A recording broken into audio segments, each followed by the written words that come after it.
Hey, Johnny, are the Caribbean countries that were part of the Commonwealth, are they also doing a 10-day warning period, or are they just making note that it's taking place and that's it?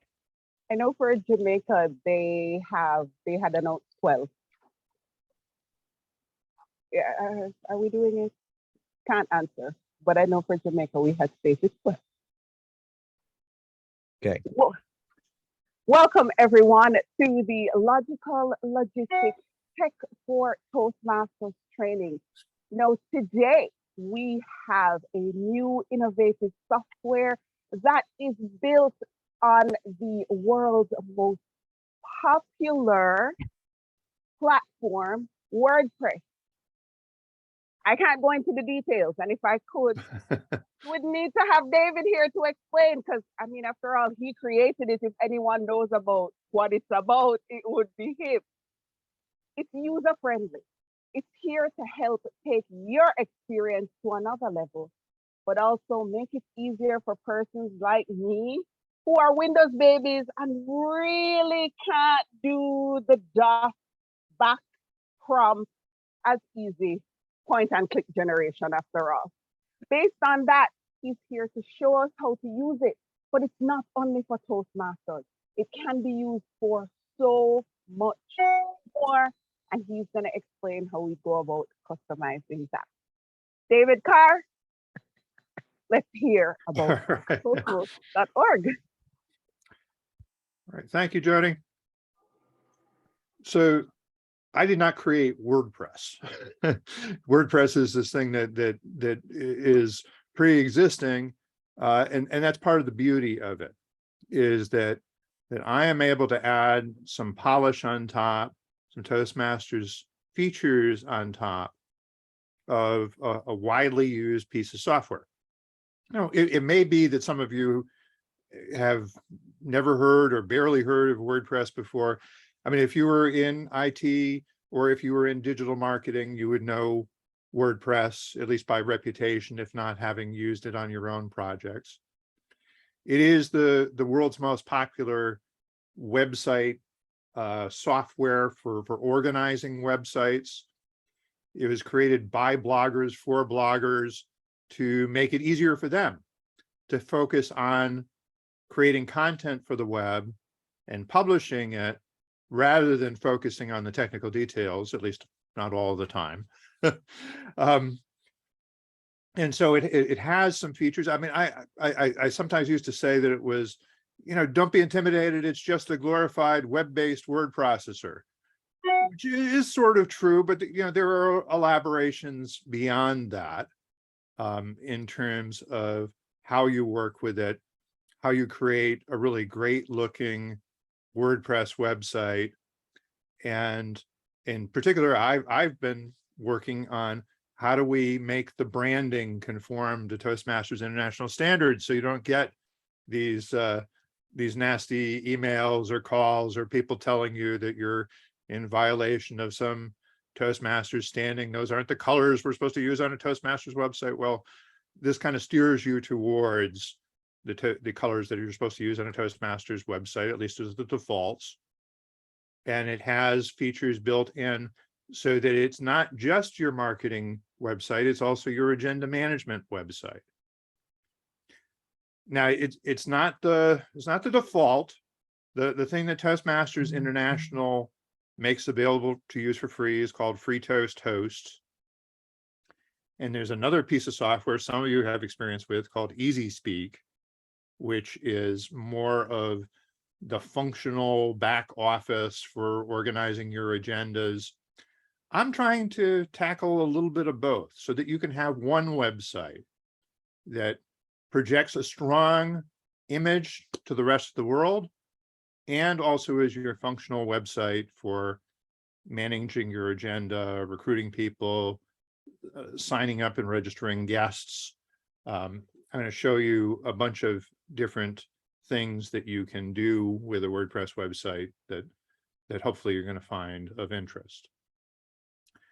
So rather than speaking about it entirely in the abstract, I'm going to show you a little demo of how the marketing and the functional side fit together. Now, it's a recorded demo. I'm going to get a little bit more adventurous later on and show you stuff live where there's a chance for stuff to go wrong. And sometime during this block of training, there's going to be something that I'm going to say, why did it do that? Or why did it not do that? There's probably going to be something that will not work exactly the way I expect it to during the next hour. Because I'm always tinkering with it. I'm always trying to make it better. I'm always getting feedback. But still, I want to show you, first of all, kind of the way that it ideally works and how those halves of the marketing and the functional fit together. So here we go. So there's going to be a video that comes along here. Hopefully you're seeing a slide. And now we're going to see the experience of coming to the Online Presenters website. So this is a club that I led to charter back in 2017. Has a lot of great workshops that are available on the website and through the blog. So when people come there, hopefully they're impressed. They're impressed enough that they want to fill out the guest registration form. So we ask people to register first and tell us a little bit about themselves before they come to our meeting. So we don't just put the Zoom link out there publicly. We ask people to register first, and that also gives our VP of membership essentially a lead, that they know that this person is interested or was interested. So even if they don't show up at the meeting that they signed up for, we can follow up for them. When they register, they get an email confirmation message. It also, tries to send them the right code to easily add that to their calendar. And the idea is they're going to come to our meeting and they're going to be so impressed by what a wonderful club it is that they decide that they want to join. Well, we also have an online application form. I hate PDFs.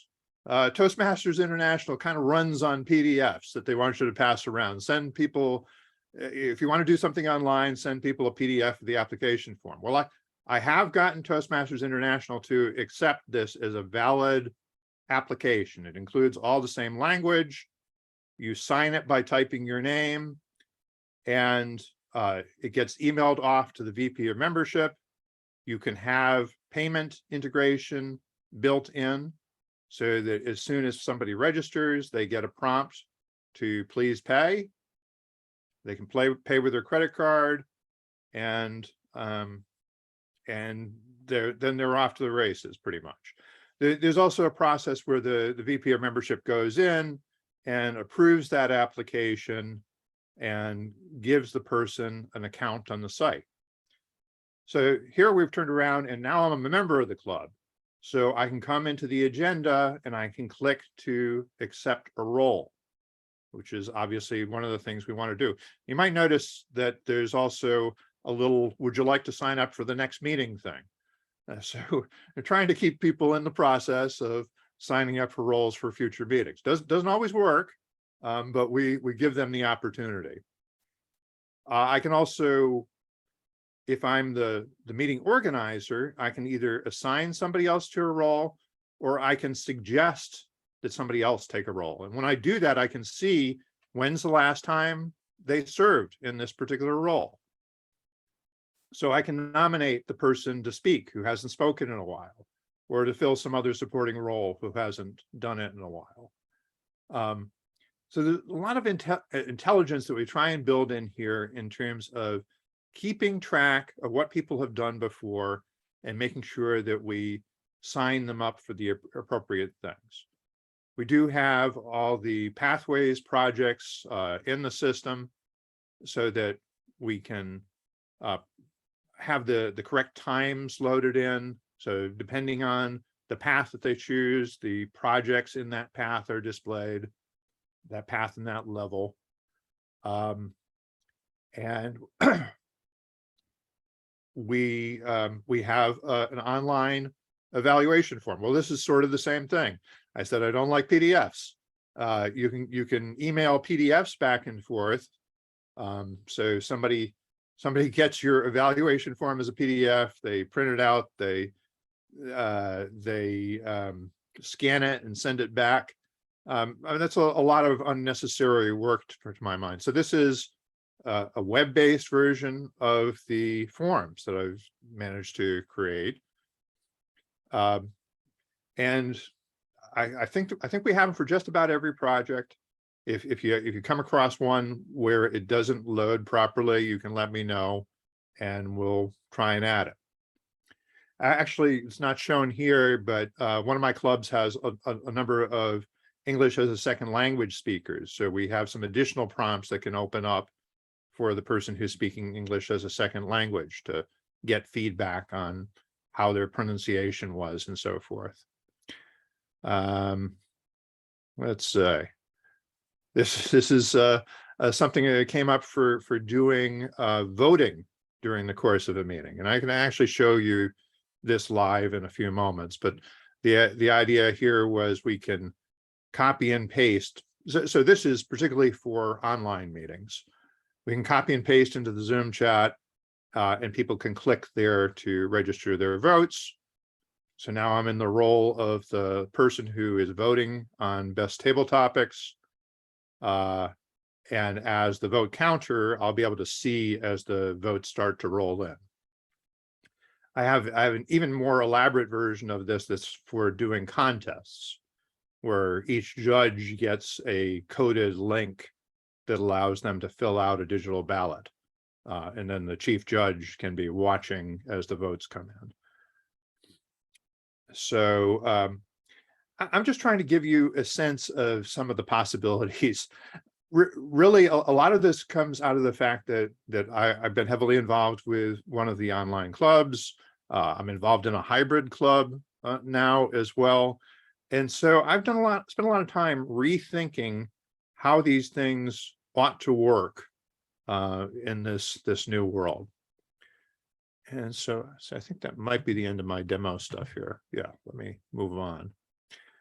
So I mentioned that WordPress is not something just for Toastmasters. And so that's the beauty of it, is that you can take this and you can use this for your small business or a nonprofit or a lot of different things. You can take the skills that you learn through Toastmasters and use them professionally, which is kind of what we look for in a Toastmasters experience, to be learning. So just as we take our speaking skills on the road. So these are some of the different professional websites that run with WordPress under the covers. Now, these are, you know, very different in terms of polish from what your club website is going to be. You know, they've had $1 million designs done by $1 million designers to make the fonts and the graphics be just so, but it has the power built into it to do all that. There is this is an idea of some of the, even just the free themes that have been released by the WordPress organization over the years, but there are a lot of them that are created by independent designers as well. And one of the virtues too is that this has grown up in the era where we've been moving from doing everything on our computers to doing a lot more computing on our phones. And so WordPress sites reformat well. If you look at your free Toast website on your phone, you're probably going to see some squished images or things that don't fit on the page. WordPress, you know, you can do things badly and frustrate these virtues, but WordPress has a lot of built-in functionality that helps you present something well on the phone with the images resized properly, the pages reformatted to fit on that mobile screen.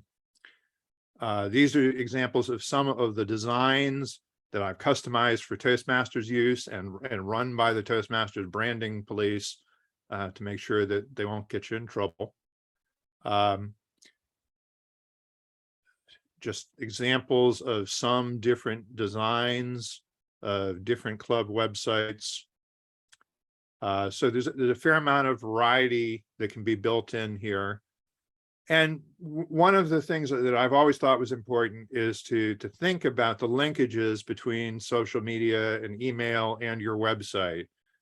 And so this is an example I've been using for years. The website doesn't even look quite like that anymore, but when somebody wins a contest, you can have that as a blog on your website, and you can then cross promote that on social media. And what you cross promote on social media can have a link back to your website. So, you go out to social media to try and kind of meet people where they are and bring them back to your website where they can learn more about your club, where they can sign up to be a guest, they can find out a lot more, and ultimately you can enroll them as a member. That would be among your goals, as well as to celebrate the fact that somebody won a prize and we're proud of them. All right. I'll take a breath and ask if there are burning questions so far. If anybody wants to ask a quick question now, I mean, we'll have more time for questions as we go along, but anything immediately that I blew back past, way too fast and ought to take time to explain. All right, I do see a question in the chat. Nick, would you like to unmute and ask it yourself so you can do the explanation? Yes. Thank you, Joni. And by the way, you're invited to visit our club anytime. It seems to me Ismail's right. I've tried Chrome, I've tried Edge. My native browser is Safari. But when I try to put a picture or featured image or anything on a page, and I think I know the concept of aspect ratio and of scaling and doing that kind of thing, but I either get something that looks like a thumbnail or something huge that takes up most of the page, and the pixels are the size of basketballs. So I don't know whether it's in the way I'm doing the graphics or the template that I'm using or the theme or what it is, but I've been really frustrated by dealing with images. So I'm sorry, do you have a website on Toastmost or not? Or I do. It hasn't been linked to Toastmasters International yet, but I've been trying to make it presentable for months, and my club members have mixed feelings about it, and I know it's because of what I'm doing. But okay, all right, yeah. let's just take a break then. Let me talk about basics of publishing to WordPress. So I'm going to go to my demo site here. And so I'm logged in. I don't know if everybody can see this, but there's a black bar across the top that has a number of options. And one of them is new. So if I want to create a new post, which is a blog post. So a blog post is typically more of a newsier item, whereas a page would be one of the major categories on your site, your home page, your calendar page, your featured members page, that kind of thing. Whereas if you were creating an announcement about somebody winning a contest, you'd probably create a blog post. I mean, the editor looks pretty much the same for both of those. But let's see, I'm gonna, and this shouldn't have much to do with whether you're on Safari or Firefox or anything like that. It should be pretty consistent across all of them. So if I type in my title and I just start typing text, always fun to watch people type. If I just start typing, I'm inserting paragraphs. But WordPress has this concept of blocks that I'll talk more about. But just different blocks of content can have different properties associated with them. So an image is a particular kind of WordPress block. So one of the basic things that you would want to do if you're setting up your home page is add an image, and you can upload something from your computer. And let's say, all right, it's from a cooking website I was working on. So this comes in, and now we've got a full-size image. So I'll just publish that. We'll look at what we have so far on the website. So here's the title, a little bit of text, and here's the image. And that's, it's very, very large. So I decide that I want to use a smaller version of it. But what I can do is if I click on this image, and this gear icon in the upper right-hand corner, let's see if I can make this a little bit larger. There's a gear icon here that displays the properties of that image. So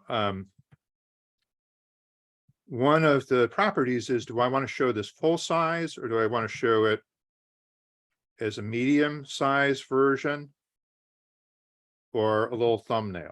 So thumbnails are always squared off. So when you upload something, WordPress actually creates a few different versions of it, and you can customize further from there. If I want to center this, so there's this little floating bar above the image that gives me some options for centering it, or aligning it over to the right side of the page or the left side of the page, or just leaving it sort of in the normal flow of the page.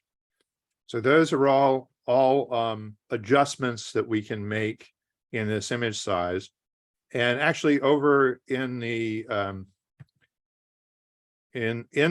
the sidebar that has the properties for the image block, there are some other adjustments I can make. I can say I want this to be 75% of what it's showing, or 50%, or 25%. So I'm still using the same image. I'm actually just adding a little bit of formatting commands to make it appear smaller. So if I went back to the full size image, again, we could get something between sort of the default full size and the default medium. I think also, see, in some of these formats, there's an option to make it even wider. It depends somewhat on what the size of the original image was.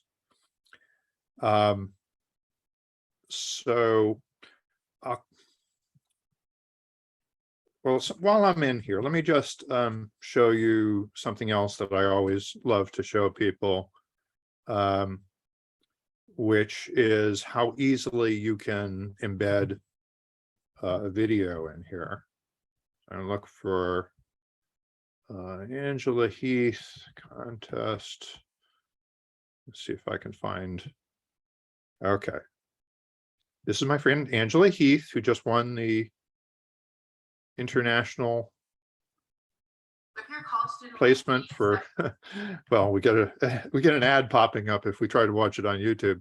But if you ever want to include a video in a page or a post, you can just copy and paste that link from the top of YouTube.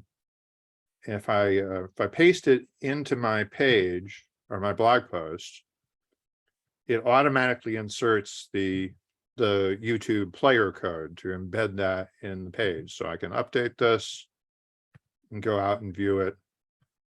And now I have that embedded video in my page over my image and my other content. So I'm going to stop there just so that I can get through some other elements of the presentation. We'll spend maybe some more time on some of those basics, as well as how that translates into working with the agenda, where the agenda items are also treated as a kind of WordPress content block. Okay, so we'll get back to that. That's a whole specialized area. Andy, I saw you had a hand up a moment ago. Did you have something that you wanted to stop me for? Yeah, I just wanted to know, in certain platforms, like if you're talking about the iPhone versus Android, in the Apple format, they have what they call a migration program that allows you to strip all the material you had on your Android phone and move it over to the Apple phone. Since a lot of people are on Toastmost, is there any migration tool to help you strip out all the information you've invested your time in doing a Toastmost and moving it into this program? Well, yeah. Remember, Andy, I am doing this in my spare time. You know, there is a little bit of a business aspect of it too, where I'm trying to take some of what I've developed for Toastmasters and sell it to other audiences for more money. But I did write a sort of an import script at one point, but I think they changed some things on Toast and it doesn't work anymore. Yeah, you know, if I had more technical cooperation with the people who run that platform, I'm sure it would be possible to do more. You can do a certain amount just through copy and paste from one to the other, in terms of your marketing content on the other site. Can you take the CVS files that you have for like membership and import it directly into this so that you don't have to retype every name? Well, you can go into Club Central, Right. and you can download. I mean, I'll show a screenshot of that in a moment. You can download the membership roster of your official enrolled members, and you can import that into a free Toastmost site. Excuse me, into a Toastmost site, and it will create user accounts for all those people, and we'll send them a link to set their password. So that, I mean, that's not going to give you all their speech history or whatever. You may want to do something else to kind of archive that. And actually, I don't think Free Toast has like a CSV export. Not the last time I looked at it. I was trying to do some kind of copy and paste from reports you could run on your site. Anyways, I don't want to get too far off track here. Okay. So let's I'm going to go back to my presentation to at least kind of finish up that section. And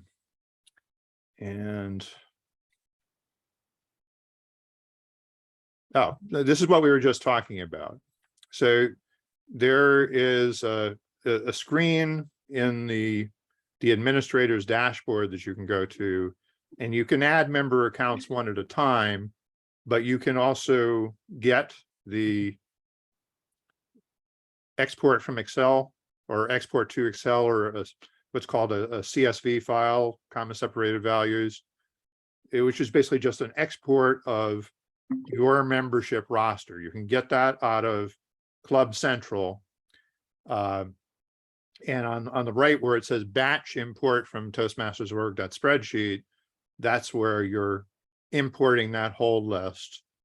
And everybody will get a message like this saying you've been registered at this website.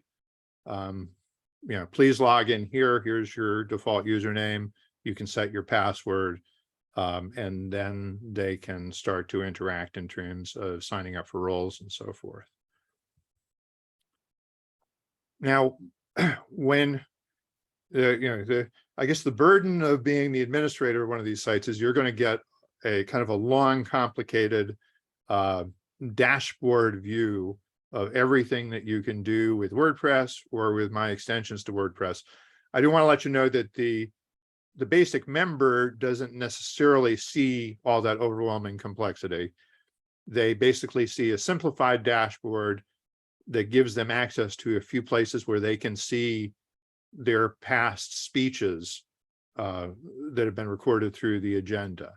They can see their own profile, edit their own profile, change their password, change their profile picture, and so forth. You as the administrator get a more fleshed out agenda that that gives you access to edit meeting templates, create blog posts. Now, you may want to give some members who, for example, there is a create a good blog pathways project where you're supposed to create a blog and talk about your process of creating that blog as your speech. So you can invite people in to post to the blog, and that can be something that creates another little increment of content on your website.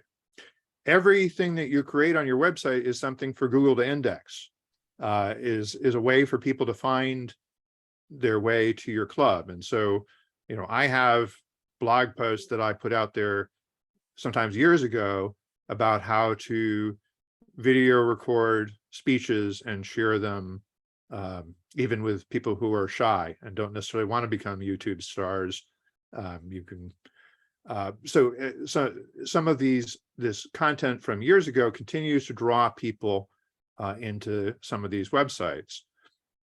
And so anything where your members can share their expertise through a blog post, and they may do it through a speech as well, but that's an opportunity for you to create content that makes your site appear more prominently in search listings of people who are looking for public speaking training or specifically looking for Toastmasters.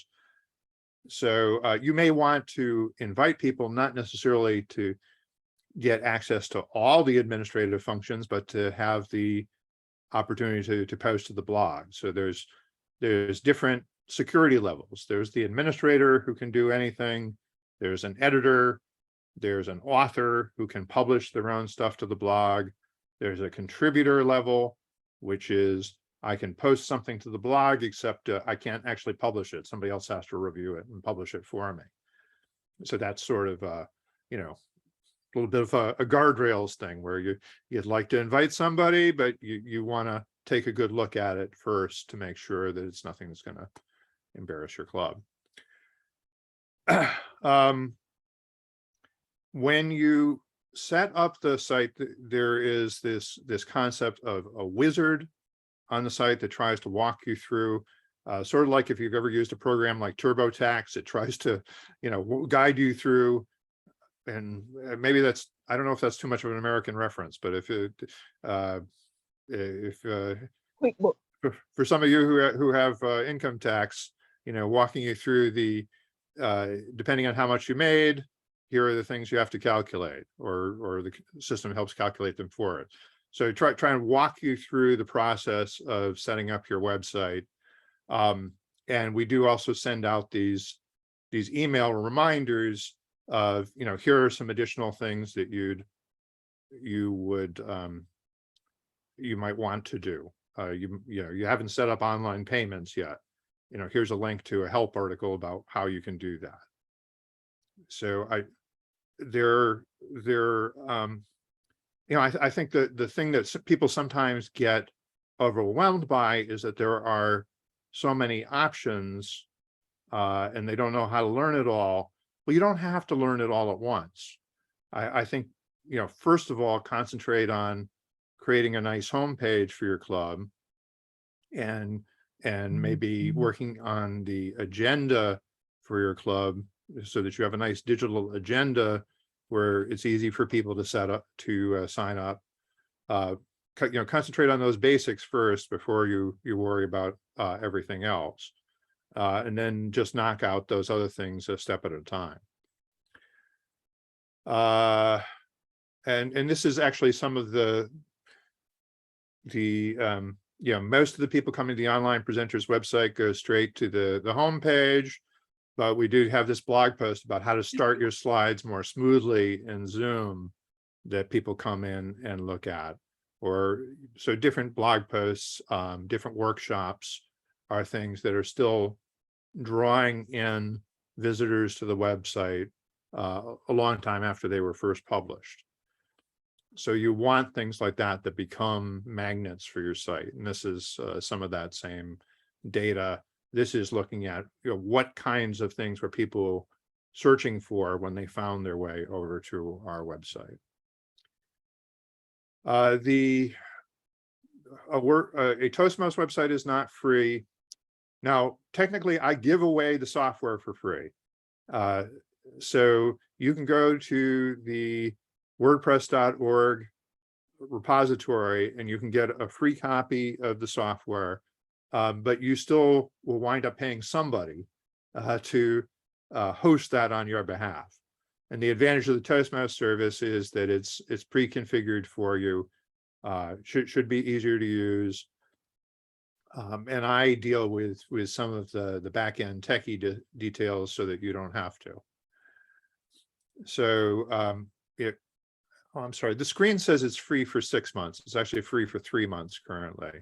And so you have a time period where you can come in, kick the tires, test it out, show it to a couple of other people, you know, hopefully get to a point where you're showing people something that they're impressed by. And then if you decide to go forward, you can pay the money. And I should have some people here a little bit later who are going to talk about their websites and why they found it to be worthwhile. Let's see. And we will go to questions. I just did want to take a moment here to stop and talk about templates and blocks as fundamental concepts. So when you have your agenda, there is a template that just defines how you typically run your meetings. Now, maybe some of your clubs, there is no typical. Everyone's completely different. But most of you probably have an order that you follow. You know, first we do table topics, then we take a 5-minute break, and then we do speeches, and then we do evaluations, or you mix them up in a different order.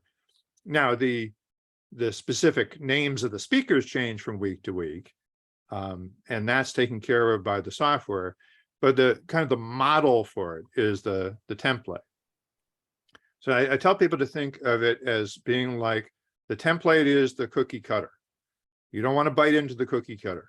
You want to stamp out nice little cookies, decorate them differently, and those are the things that you eat, that you serve to people. So for your agenda is a calendar post within the system. My calendar plugin is called RSVP Maker, so you'll see some references to that. Things will be RSVP this or RSVP that. So an agenda is a calendar post or a calendar event for a specific week, or whenever your meetings occur, for a specific date. Now, related to that is the event template. And you can always go back and change the event template and update all your future events. But you can also change the specific meeting, the specific event, the specific agenda. You can change that independently. Just like you don't have to go back and rebend the cookie cutter into a different shape in order to put googly eyes on your gingerbread man. Right, so you can customize things differently.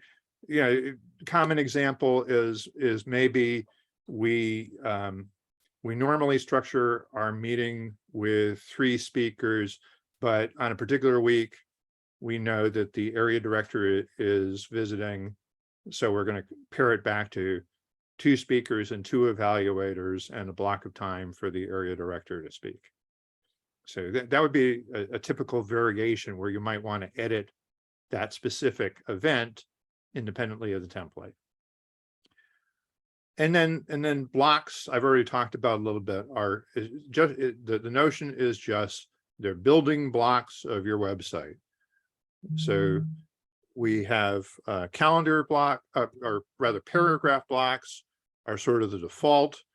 But beyond that, we can have formatting blocks, like we can break things up into columns instead of just presenting it as a linear text. We can have images, we can have videos, and in your agendas, we have roles and we have notes about the structure of the meeting. I mean, I'm going to go into that stuff in detail in a little bit, but I just want to try and talk through it conceptually first. All right. So once again, I'm going to get out of the screen sharing and allow people to ask some questions before they get more confused than they already are.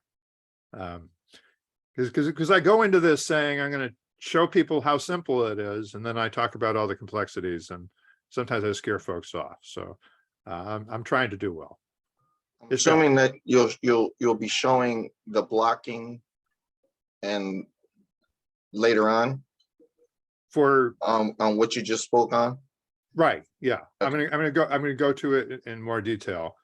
Yeah, and I mean, Joni's given me this big block of time where the concept is we're gonna take our time and we're gonna make sure that we go through this stuff thoroughly. And I would love to come away from this with some people who not only adopt it for their own club, but feel comfortable doing a training for others too, about why this is worthwhile and how to do it. I'm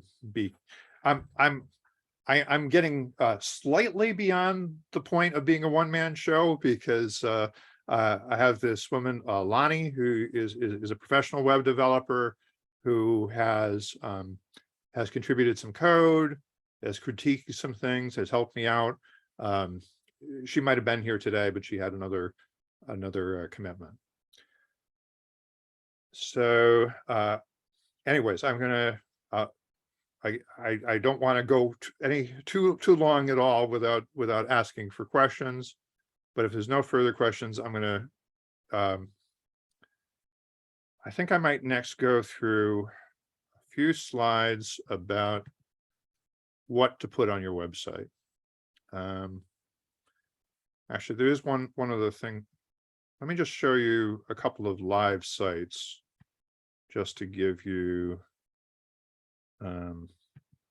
some more idea. So this is just a demo site that I have. But if we look at online presenters, I mean, I talked about having so there's Angela's speech on the homepage. Here are some of the workshops that we've held over time that we and actually we're doing one in just a couple of weeks on the future of online clubs and where online clubs fit into the organization, that I hope we get some of you to. But you'll see sort of a family resemblance between that site and this site. It's the menus in a slightly different location. But this was actually the original WordPress for Toastmasters site for my home club. But using somewhat the same approach here. And here we're trying to emphasize the fact that we have this hybrid option that we're doing now. But just to show you that the sites can look quite a bit different, this is Tragic Comedy Toastmasters. And this gentleman, I hope, is going to be here on the hour to show us through his site. But you can see that it's just a different format, the idea of a big dramatic image up top, and the other pages can have a big featured image too, or they can just get straight to the content. And one other thing I wanted to show, I think I'm sharing my whole screen so you'll be able to see this. This is approximately, this is approximately how the online presenters site would look on your phone. And again, if you look at a free Toast site on your phone, it probably is not going to look so great.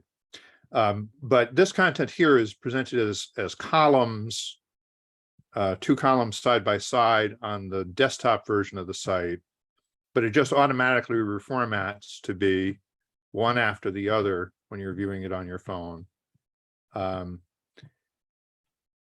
something that I see a lot on not just free Toast sites, I see it on a lot of websites, is that somebody will have tried to resize an image and they'll wind up with it squished. So the person looks like they've been run over by a steamroller or something. It'd be squished side to side, or worse, it'll be stretched so they look fatter than they are in real life. And so people do make those mistakes. What I was talking about with the way WordPress handles images is it kind of resizes them automatically for you a little bit. And it does resize them proportionately, just in terms of you putting them into your layout. And it also resizes them for viewing on a mobile phone. All right. Now, I did an article for the Toastmasters magazine a little while ago. And naturally, in that context, I had to talk a little bit more about general principles as opposed to just blowing my own horn and talking about Toastmost. So let me just go through some ideas about what you should be featuring on your website, and maybe a little bit of what not to be featuring on your website too. So this is how to make your club website a good marketing and recruiting asset. So one thing I always say is you need to appeal to the uninitiated. Don't assume that people understand what Toastmasters is. A lot of people have no idea what Toastmasters is, or if they've heard about it, they think like it sounds like a horribly boring thing where people get together and give each other PowerPoint presentations. Well, I'm guilty at the moment. Don't assume that they know what you're talking about when you say table topics. So if you use the phrase like table topics impromptu speaking practice or table topics impromptu speaking contest, then you're putting it more in context. So, table topics is kind of our branding of it, but I wouldn't assume that anybody outside of Toastmasters knows what the heck table topics is. And they probably don't know, you certainly don't want to be using abbreviations, even like DTM, without explaining what that is, particularly on your homepage. I mean, if there are other pages that are more for the insiders, that's maybe different, but think about the fact that you need to spell out the basics, and particularly spell out where, when, and how do you meet. In these days, talking about online and hybrid, or distinguishing your club by saying, we're not doing that hybrid stuff. We've gotten back to 100% in person. If you'd like 100% in person Toastmasters experience, come see our club. But tell people how you do things, why you do them the way you do, and how does one visit as a guest? How can one come and be part of this? So if they need to register first, if they need to get on Zoom, or if there's some complexity about finding the meeting room at the municipal complex, my morning club meets upstairs in an ice skating rink, and you have to go all the way down the hall. So we have a map on the website that not only shows how to get to the building, but how to find your way down the hall and find the actual meeting room. And think mobile first. It's a huge deal that the people who are looking things up are very often doing it on their phone. I wonder if there's a Toastmasters club in this area, or gee, I really need to do something about my public speaking and making it better. I wonder what kind of organization can help me out. So think about the fact that they might be sitting in a restaurant or a bar looking this up, or stuck in traffic and looking things up on their phone. let's see, I think this was, I looked up Toastmasters International just to see how much of the traffic to their website was coming in over the mobile web. So about half of it. Brand yourself. What makes your club special? I think this is so important, particularly in this era of online and hybrid clubs, because when you're running a local club, people largely choose you based on where and when you meet. How convenient is it to them? And timing's certainly still important when you're online, but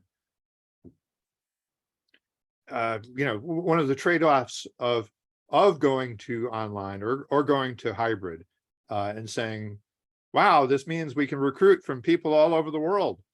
Well, that also means you're in competition with every other Toastmasters club that's saying, wow, we can compete with people all over the world. So what makes your club special? Why should they come to you versus somebody else? And it's not that it's cutthroat competition with the other clubs, but by making it clear what it is that your club does different, you can help those people also find what is right for them, what personality is right of club is right for them. I say learn the basics of search engine optimization. Not so much that there are people who do nothing but try and figure out how to make Google more likely to index a website. I'm not saying that you should try and become a search engine professional or anything like that, but think about the words that you put in your headlines and try and structure your page. Things like subheadings within an article are actually a roadmap to Google and other search engine about what's important within that article. And so if you think about putting the keywords that people might be searching for when they're looking for your kind of club, say you're doing a club that has a focus on stand-up comedy. Well, think about the keywords associated with that. Again, I'm not saying you need to run out and buy professional tools or services that help you identify those keywords, but just thinking about it and structuring your page, using things like bullet lists or numbered lists for procedures can also help organize your website in a way that makes it comprehensible to a machine that's trying to divine human intent in terms of what words you enter into the search box, what site matches that in terms of your intent, what you would want to see. Let's see. And then I talked about this a little bit before, adding depth to your website. So if there's somebody in your club who has an expertise, if you can get them to contribute a blog, or you can record them giving a speech and maybe just have that with a headline and a little bit of text for the search engines to index, have them giving a speech about their area of expertise, that may bring people into your site. It's certainly going to make you look more interesting. And if you've hosted workshops, that grid of workshops that you can look at to see what this club has done that's special is something that I use on both of the websites that I manage. And it's good to have some variety in fonts. I see a lot of free Toast sites that are lots of different fonts and lots of different colors, and often they clash. There's this concept that goes back to the advent of desktop publishing. They talk about ransom note typography, where people would go wild and use every possible font that was on their Mac in the layout of a brochure or something. Think in terms of simplicity and clarity and readability more than you think about going wild with things. Now, if you use a special effect and it's effective, that's different. But use these things sparingly. It's the same sort of thing you should think about when you are considering whether to use visuals or props in a speech. All right. So that's the end of my sermon. about what to put on your site. We'll get a little bit more into the details of how to do it in just a moment. I'll pause once again for any questions. You had a section about the reports where you showed us the reports that were generated from the site or that you could pull. Right? How do those reports that you showed earlier assist with the learning of the basics of search engine optimization? Well, I mean, some of it is just seeing what works. I mean, let's maybe look at that again for just a moment. Let's look at the real website and see what it's telling me as of today. I'm not sure what it's going to be telling me.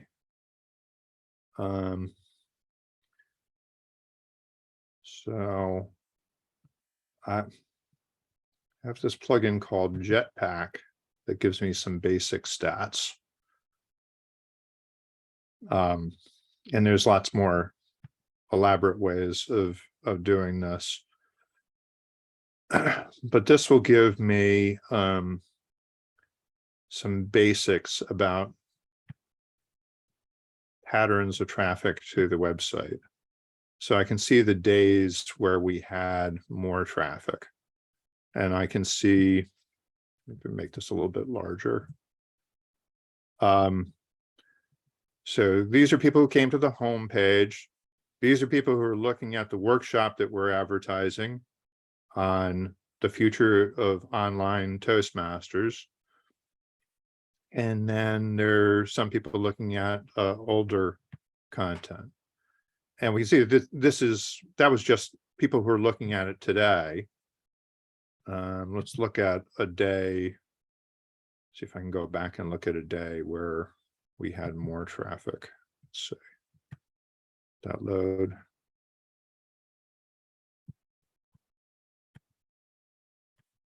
I think this is supposed to allow me to go back and look at.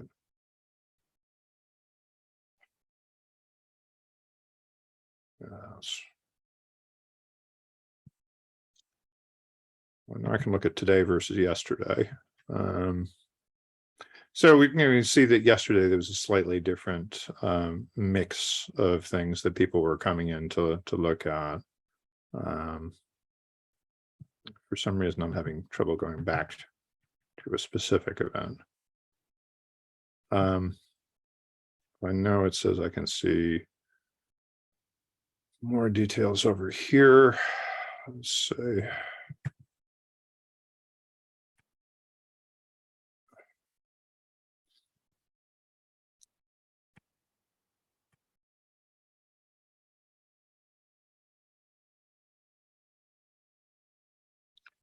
I'm probably spending more time on this than it's worth, but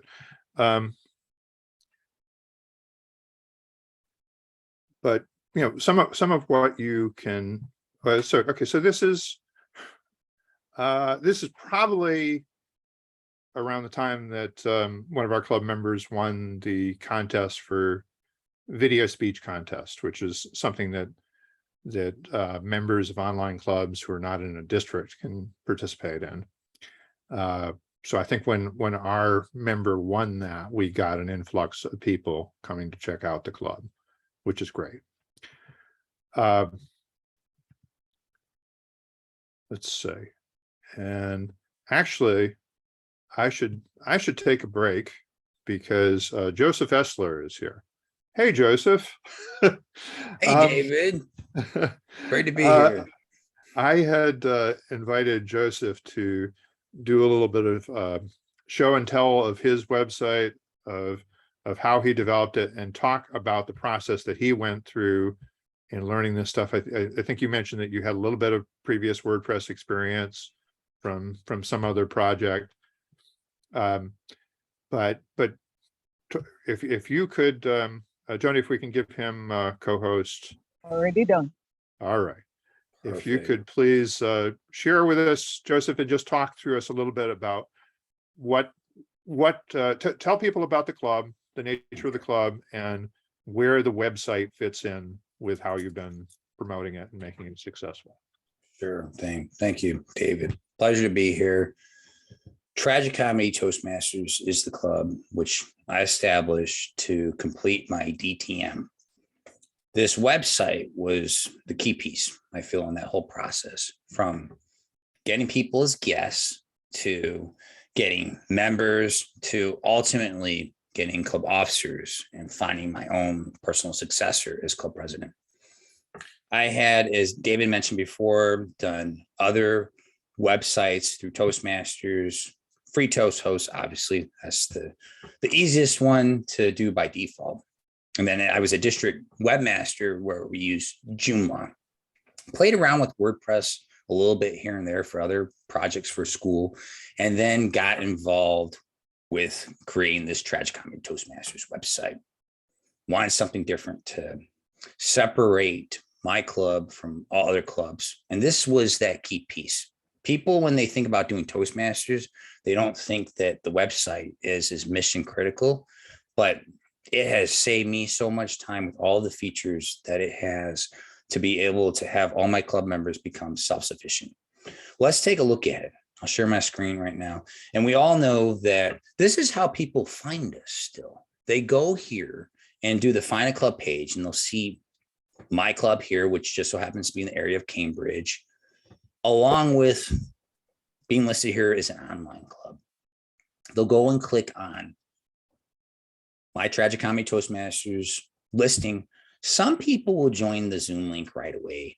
Some might call us or text.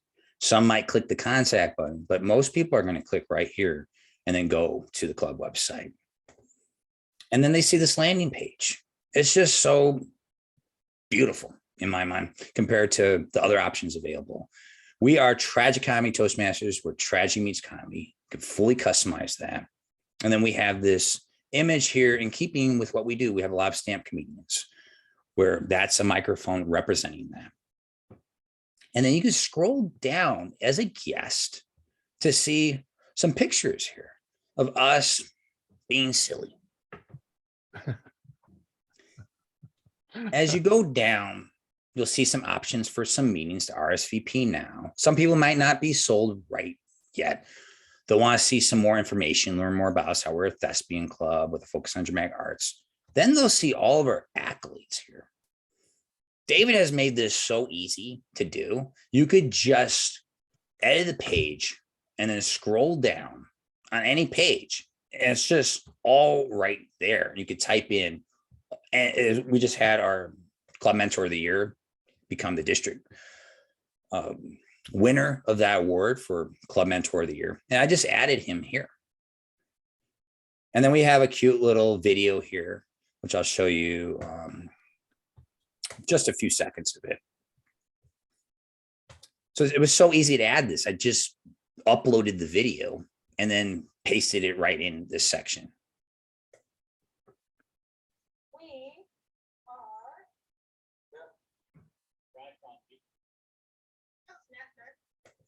And we're going to do more like that. Right now, it's pretty much information rich with pictures, but our next big project for people who are guests and newer members is to look at some of these menu items here, especially the role descriptions, which you can click on right there. You can click on individual ones here. There are so many ways to click around. So we're thinking about doing, say, table topics participant. That is the first one that most guests will do.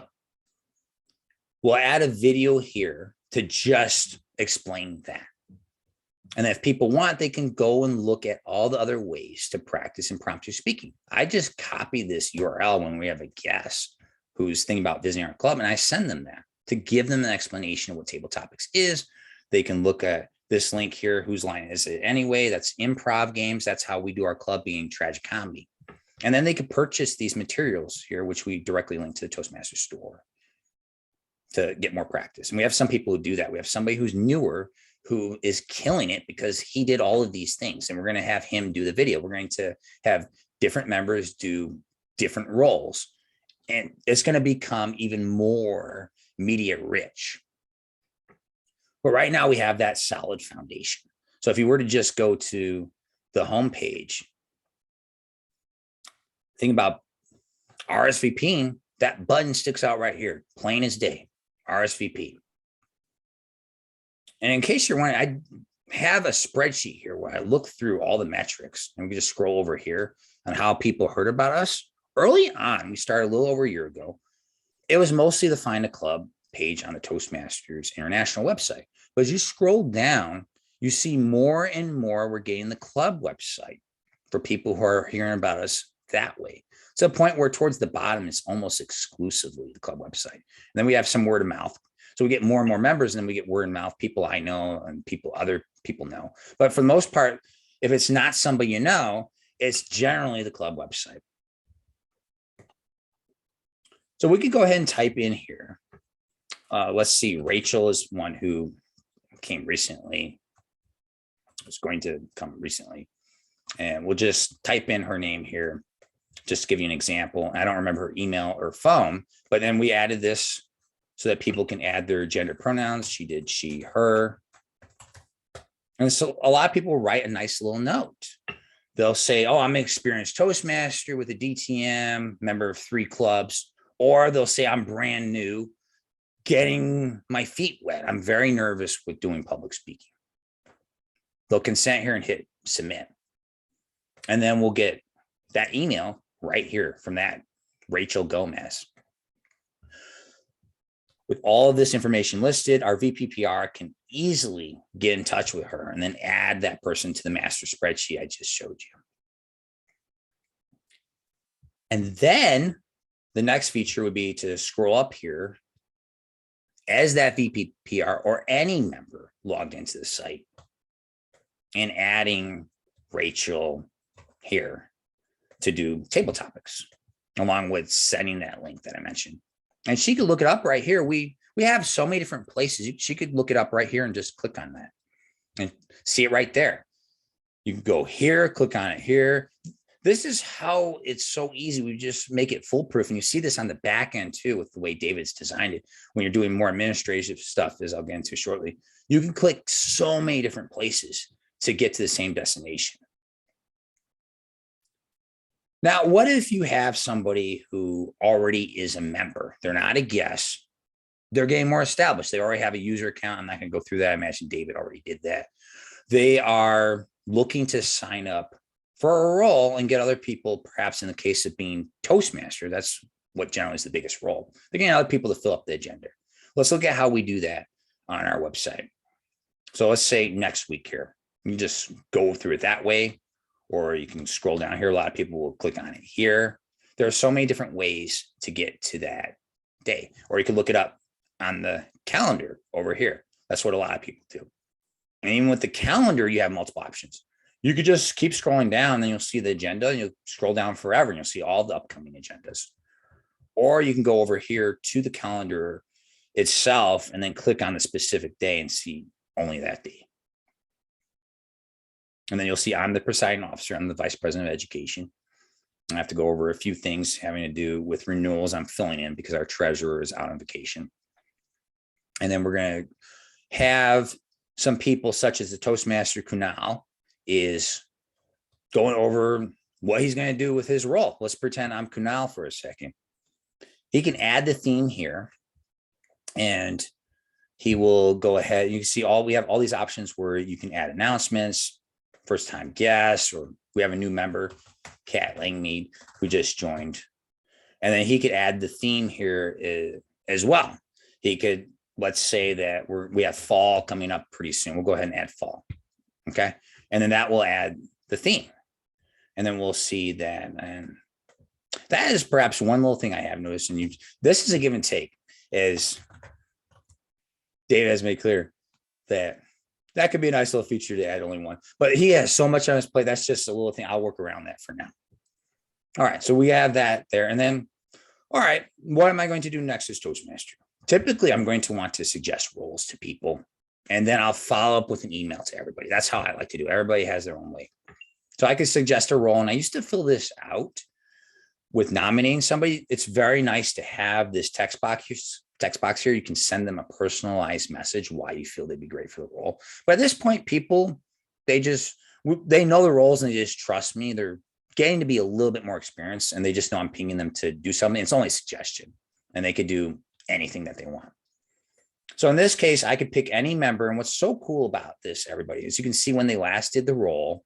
You can see if they have another role, or you have somebody here who's listed as a planned absence. So you'll generally want to go with somebody who has nothing in parentheses next to them. And that's how we do it. I don't give it too much thought anymore. I just go through and pick a bunch of these whenever I'm Toastmaster. And as VPE, I train all of the mentors to train their mentees the same way. And then the club becomes fully self-sufficient. It's so easy for me to manage. I could just spend 20, 30 seconds on this to just double check it to have peace of mind. And so in this case, I'll go ahead and I'll pretend I'm only going to send it to myself, which I already did in preparation for this. And here's the email. I think this might be blocking it. So I could see this here. And this is something David and I worked on to create this button to make it crystal clear, because not everybody's so tech savvy. It used to be just this, which was confusing to some members. But now it's just, even that one member, David, who had an issue before, she clicks on this right away every time I send it to her. And it's terrific. And then let's see here. Oh, we might have found a little bit of a bug, or maybe it was because I sent it. Who knows? We'll keep moving here. But generally that does work really well and show that I'm signed up for the role. Next off, what would we do? We would want to send out the agenda, which is right up here. And I'm moving relatively fast in the interest of time, but I'm also very experienced with it. You'll get more experience with this as time goes on.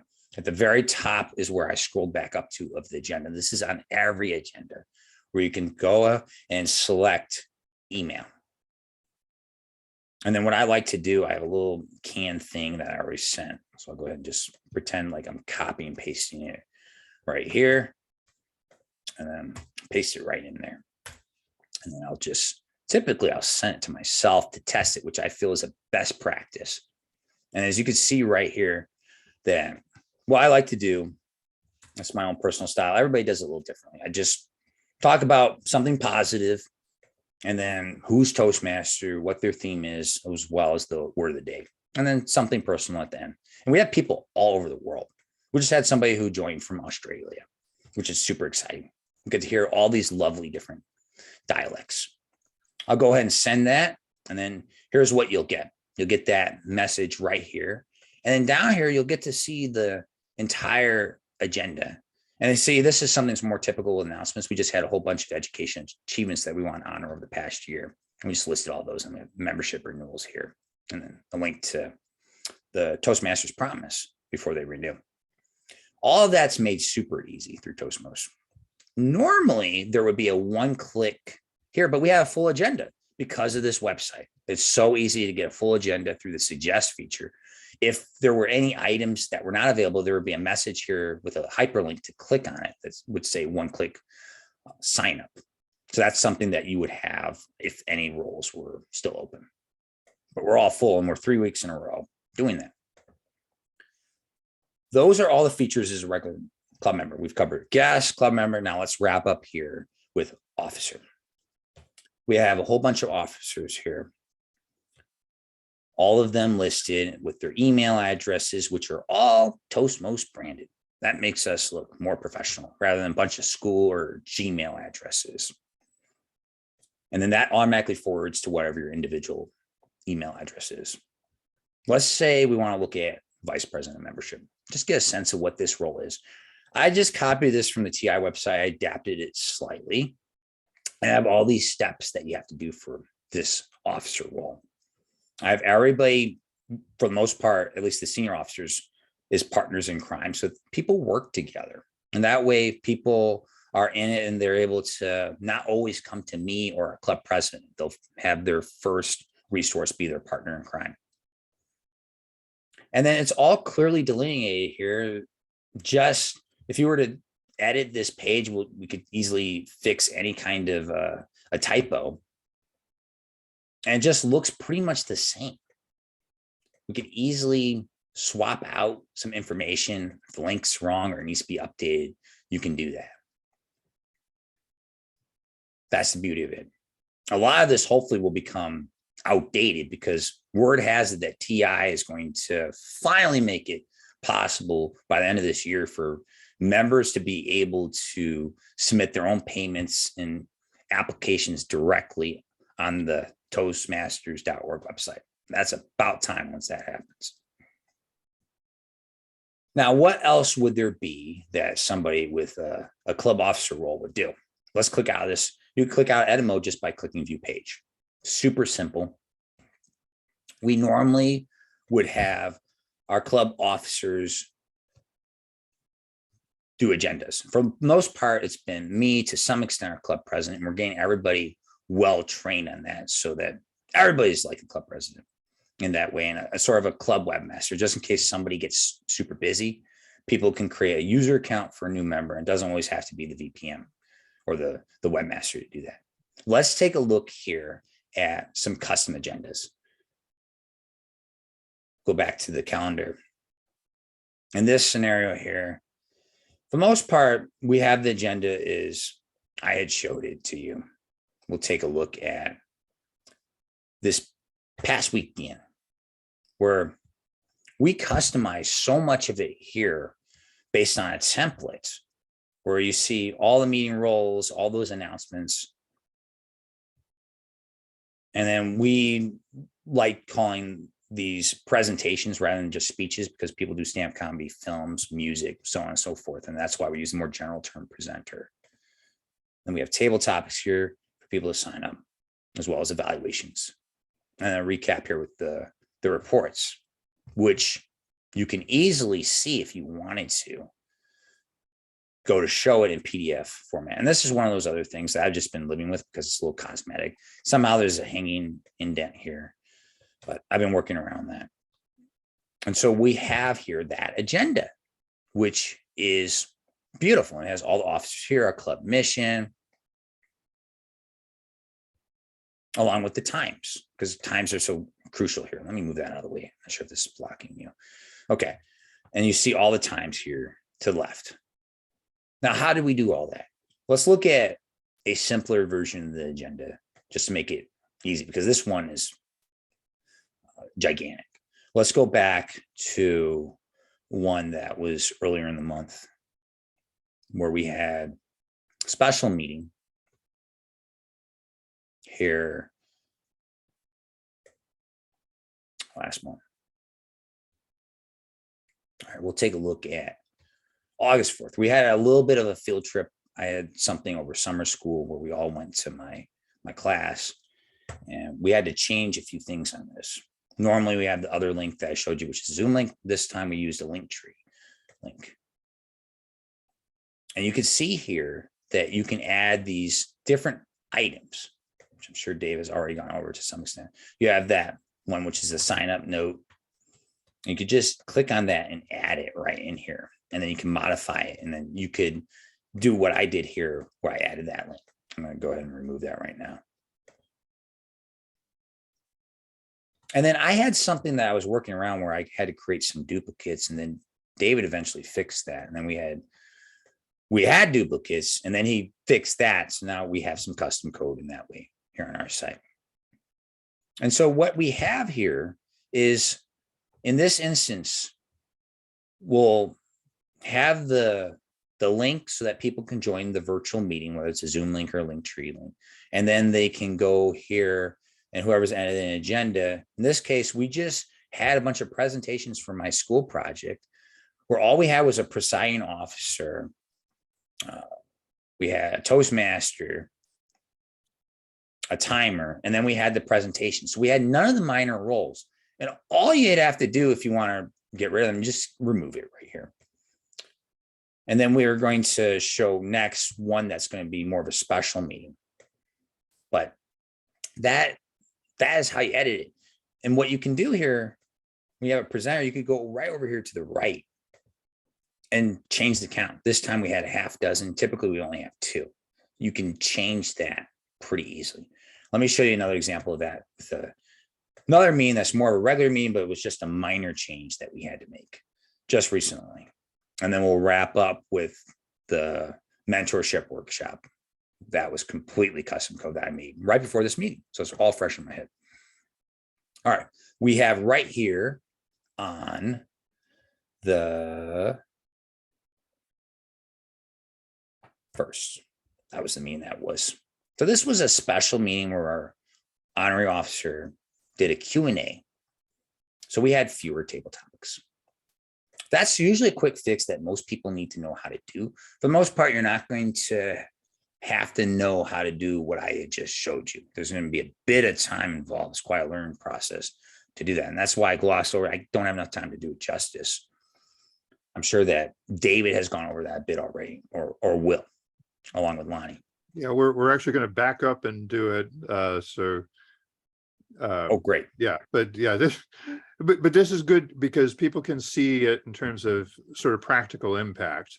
Absolutely. And this is also different from how I set it up for my own club. Yeah. Yeah. We're all learning from each other here. Yeah. And so for this one, all I did was go to the RSVP for those table topics. And then as a best practice, what I recommend doing is creating a duplicate here. And that way you're not viewing and editing back and forth. That'll save you a little bit of time. And you could just go right here to the table topics where we had to reduce them.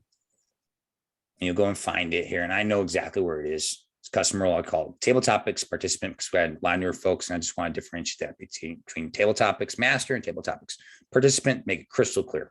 That's why I gave it the custom name. People were getting confused, but now they're not. So we had 6 originally. If you were to look at that here, this is how it will normally look. Let's refresh that. We'll scroll down. And we'll see here. And I thought about making it not available, but we have some people, again, who are not the most tech savvy. They might have accidentally edited it in some way or tried to, or just been confused by why is that there? And so I just made it crystal clear to folks where I had changed it from 6 to 3 right in here on the count. And that just makes it super easy. If I had to only deal with not available, that might have been something perhaps where I would have to deal with another one where it was just difficult, but this just was so easy to make that change. Something outside of this Toastmost platform. Toastmost makes it so easy to do stuff like that. And then, oh, lo and behold, we had this one person who wanted to join last minute as a guest. You saw I had 4 there originally. And then I went and just added her. I changed it to 4. And then I had already added her. And what's cool with Toastmost, even when you do that, it will keep that information so I could easily remove it or add it back in case I make a mistake. So Ritika did not get deleted as I was demoing this to you. So that's another handy feature about it. So many mechanisms in place to undo. And then you can go through the version history. All right, last off, let's take a look here at that agenda that I made for our upcoming mentorship meetings. And I'll hand it back to you, David. We have over here upcoming mentorship workshops. I'm going to, as the VP, give an introduction later this month. And then we're going to have one of our newer members who is killing it at table topics, He's going to be the one who will present this. He doesn't know it yet, I don't think, but he's going to, we're going to figure it out. Yeah.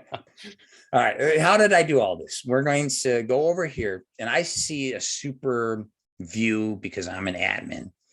Not everybody will necessarily see this view. And all I did was just click up here to the name of ours.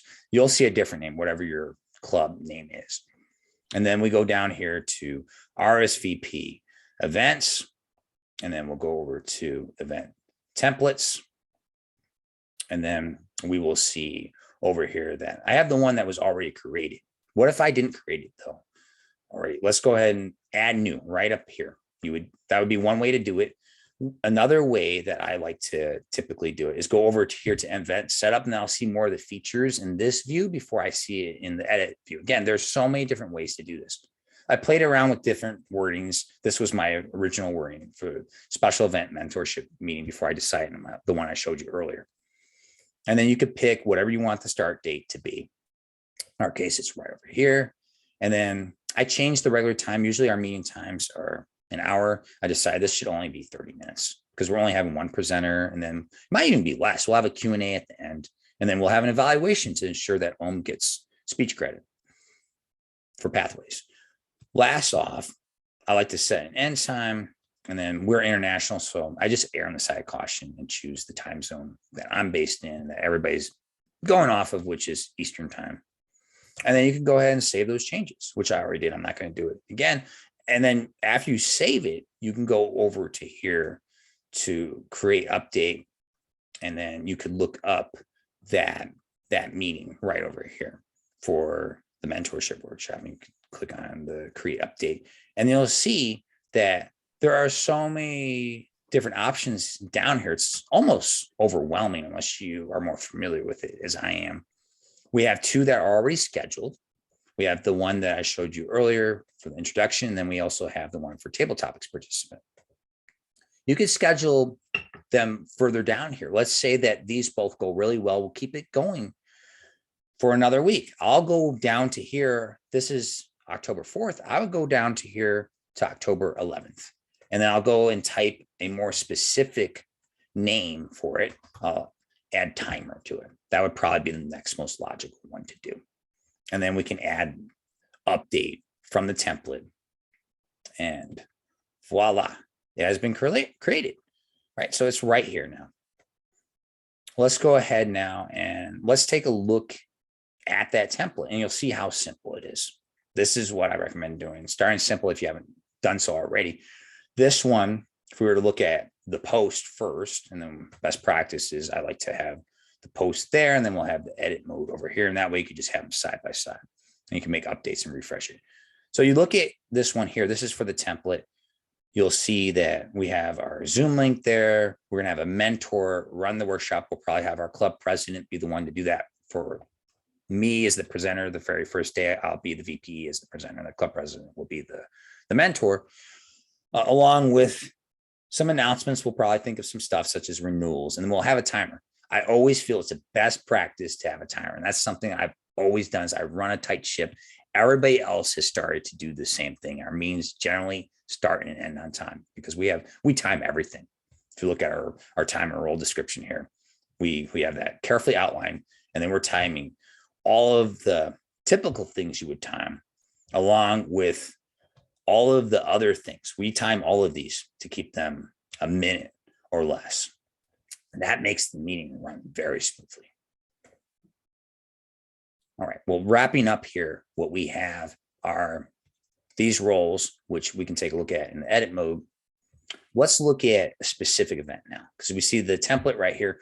The difference is that you're going to update the template, and then you're going to make an instance of it for a specific date. Those are the 2 concepts. The template only updates what you can use for a specific day. It's not going to update every day automatically unless you use that tool, but you'll overwrite some of the changes if you made some specific updates to each one. So I would err on the side of caution before doing that.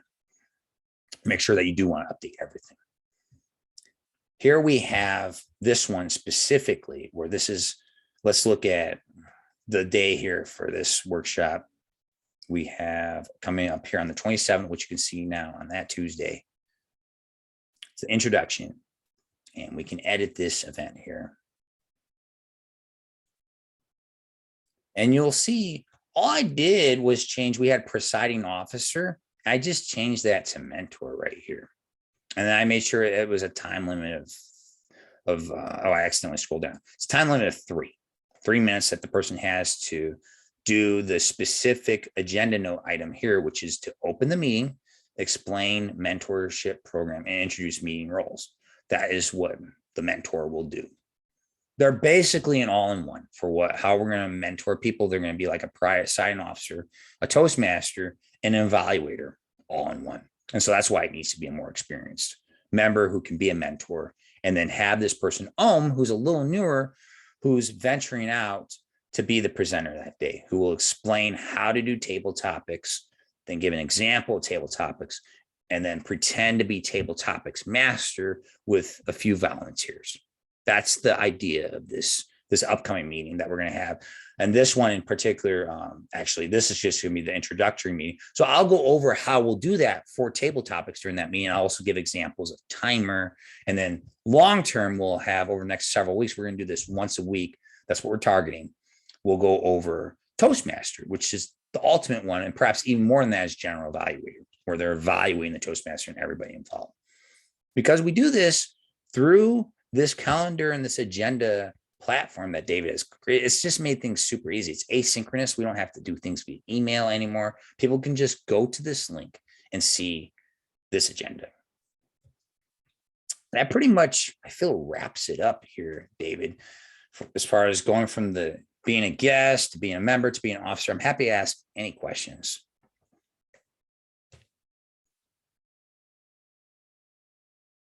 And it looks like you're on mute. Maybe you have your own microphone. I do that same thing. I'll just hit the mute on my mic. I just have one question. Oh, sure. Looking at your site, now I got my iPad on the other end. Looking at your site, we can add our icons, right? The Facebook, Instagram. I don't see those, but that can easily be added on. Yeah, I removed a lot of stuff because I just like keeping it simple. Like, I don't have the time for the presenter or the speaker role along with the pathways for all that. But that's what's so cool about this, is customizable. And so you can do it through social media. I feel like this website platform is enough. So we have social media, we have an Instagram, but we're not using it. We just figured, wow, they just come here. This is the whole idea, is to get them to RSVP with us. And we're doing great. We're Presidents Distinguished. We have 2 to 3 guests on average. That was 177 total different guests I showed you have come to our club, or at least reached out to us in the past year. And just the other week, we had a half a dozen. Our biggest week has been 9. So I think we're just fine with Toastmost. Yeah, I think this is a great platform compared to some of the others that I've seen. And if we can customize it, as you say, there are a couple things I can already see that I would want to customize. I think it'd be great. Yeah. Well, thank you It so much, certainly will. I Joseph. appreciate it. Oh yeah, Okay. sure thing. My Are you pleasure. guys hearing Back to me you, now? David. I apparently did hit a button on the microphone, but I mean, I feel like Joseph in some ways has probably done more things and better things in some ways with this this setup than I have. So I've got to work on catching up. But I'm a little bit jealous when he says he sends out the suggestion and people just immediately sign up, because sometimes my people don't do that. It took a little but- while. I trained them well, though. Yeah, I mean, he talked about some of the things in a number of contexts. When you email out one of those suggested roles, or you email out the whole agenda, there will be these one-click sign-up links, so that, you know, even if somebody, not necessarily that they don't remember their password, but they might be viewing it on their phone, and being able to do it quickly is better for getting them to do it at all. So I apologize if some people may have felt a little bit lost in there at some point, because I actually haven't gone over the how to edit the agenda basics, and he's going into detail about how he customized it. But I think it's also a good thing, because you saw how practically he used it to be able to offer custom experiences, to have special meetings that have their own customized agenda, and to do it through this framework. So I don't know whether we should take a break in case people need to have a bio break or get a drink of water or something. Why don't we allow a 5-minute break? I don't want to lose people, but if you can somebody time for 5 minutes? All right. Well, welcome back, everybody. We just got a deep dive into one particular web club webmasters experience using the platform. I don't want people to be overwhelmed with the amount of detail that he covered, but what I hope to be able to show you are some of the details of how you get started. I'm going to take a few minutes to go over the agenda editing because we saw a lot of that just now. And I want you to get a sense of how that works. Before that, I do that, I was just going to drop in the chat an example of voting in an online meeting. A lot of people do it just by sending a private chat message, which more or less works. But I just dropped a vote for speaker item in the chat. So you can try that and click on this, just a fictitious bake-off between a couple of people. Go ahead and vote when you get a chance. And then meanwhile, I'm going to show you a little bit about agendas. See, this is the vote counters tool where I set up that link that I just shared with you. So suppose I want to customize this particular meeting agenda. We'll go through this in a fair amount of detail as we go along.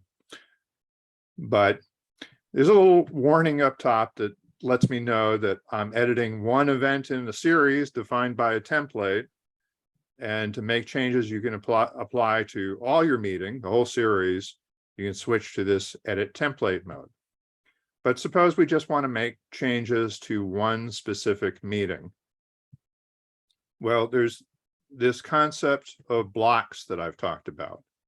So we have paragraph blocks, we have heading blocks, we have image blocks, and then in an agenda, we have these blocks defining roles on the agenda. So this is Toastmaster of the day is one of the standard roles built in here. And hopefully you can see that when I have this block selected, we have the blue border around it to show me that it's selected. On the right-hand side, I see my options for that. So the option is I've chosen Toastmaster of the day from the list of standard roles. I could also choose a custom role, but it's Toastmaster of the day. We only have one Toastmaster of the day.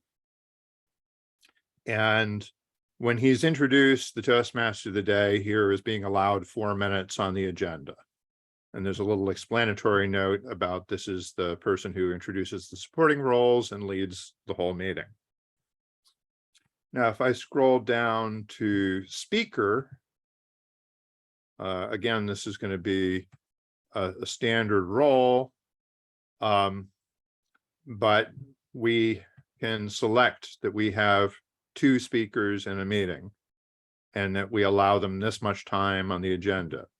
So I can change from 2 to 3, and 23 minutes is about right to allow for 3 7-minute speeches with a little bit of transition and introduction in between. And if I have 3 speakers, then I'll want to have 3 evaluators as well. And my 3 evaluators can be allowed about 9 minutes of talk time on the agenda. So these are tools that are supposed to help you plan out how the meeting is organized. So there are roles, there are notes, and then there's also this concept of an editable note, which is used often for things like a theme and word of the day. And what I mean by editable is, I mean, it can be edited on the front end of the website. So it can be edited by somebody who doesn't necessarily have editor rights or admin rights, but they are organizing that particular meeting. They can make a few changes. So I just changed the number of speakers and evaluators to both be 3. And when I go out and look on the website, on the front end, we should see 3 speakers and 3 evaluators as signed up or available for people to sign up for.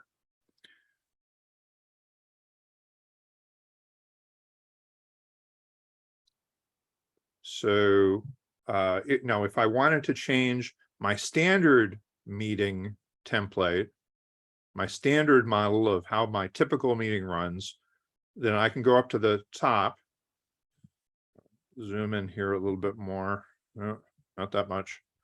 Under edit RSVP event, one of the options is edit template. So rather than edit the individual meeting. And this will again open up in the editor.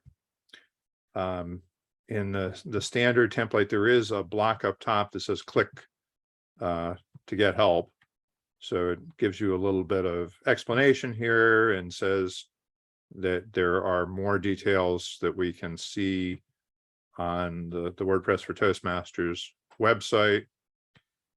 So trying to provide some help in context if you're confused. Let's see, there was an editable note there, and then there are also just boilerplate notes that you include on the agenda that talk about what the general evaluator does, or what maybe some activity that starts at the beginning of the meeting. Sergeant of Arms, gavels the meeting to order and leads the national anthem, something like that. And so these are just, so these cannot be as easily edited on the front end, but you can edit them here if you are an editor or administrator of the site, and you can associate some time with them. So if the activity is 5-minute break, then the text says 5-minute breaks, and you allow 5 minutes on the agenda for that. So it's trying to make sure that it's supposed to help you too sort of think through, have you allowed enough time for different activities on the agenda? So it's supposed to help you as a planning tool, but also to communicate to people how long can they afford to take for table topics. And if they get to the end of a certain block of time and they haven't wrapped up table topics, well, the meeting's probably going to run over. Somebody better interrupt them and say, well, we've got to cut it off there. So we can edit things in here. We can also add them. So if I click on any of these items, often I find it convenient to use this little menu here with the 3 dots. You can say insert before or insert after. And it says, what kind of block do I want to choose? What kind of content block do I want to choose? And I could include a paragraph or an image. You could have images in your agenda if you want to. But if it's another role that I want to add, I can just type in the word role, or I could type in the word Toastmasters and it would show me all the available Toastmasters related items. So now I'm just getting a blank block. The role hasn't been set, so I can choose one of these standard things. Say humorist. So that's not standard in every club, but humorist is one of the things that's available through the agenda. So I can add that, and I can decide where that should go on the agenda. So we'll have the humorist speak right before we do table topics. And actually, we've had some problems with long-winded humorists. So let's add some time associated with that. Let's say that the humorist gets 3 minutes. And if they're not done in 3 minutes, we're going to give them the hook. So if I update this, I will actually get a prompt up at the top of the page saying, if you want this to be reflected on the live agendas, we need to go through this process of creating or updating events based on the template. So just changing the template doesn't automatically change anything out on the public website, because we might not want to do that. Maybe we've spent a lot of time customizing the special meeting for next week. We don't want to overwrite that and throw away all that work, but we do want to update some of our other events. So when I go to this create update screen, it will show me a projection of the dates that are already on the agenda and future dates that haven't been added yet. It's going to show me that some of them have been modified independently, because this one I started editing a couple of minutes ago. So I could say check all except for this one, because I'm doing something special this week, so I don't want to overwrite that. But otherwise, I'm going to update everything to be the same going forward.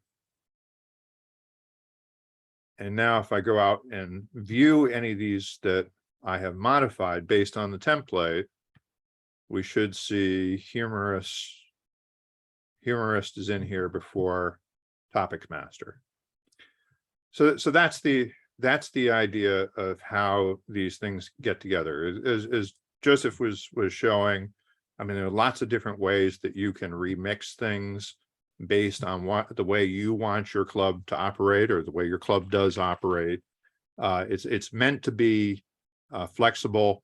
I guess there's some complexity that comes along with making it flexible, but it gives you the option to change some of those things.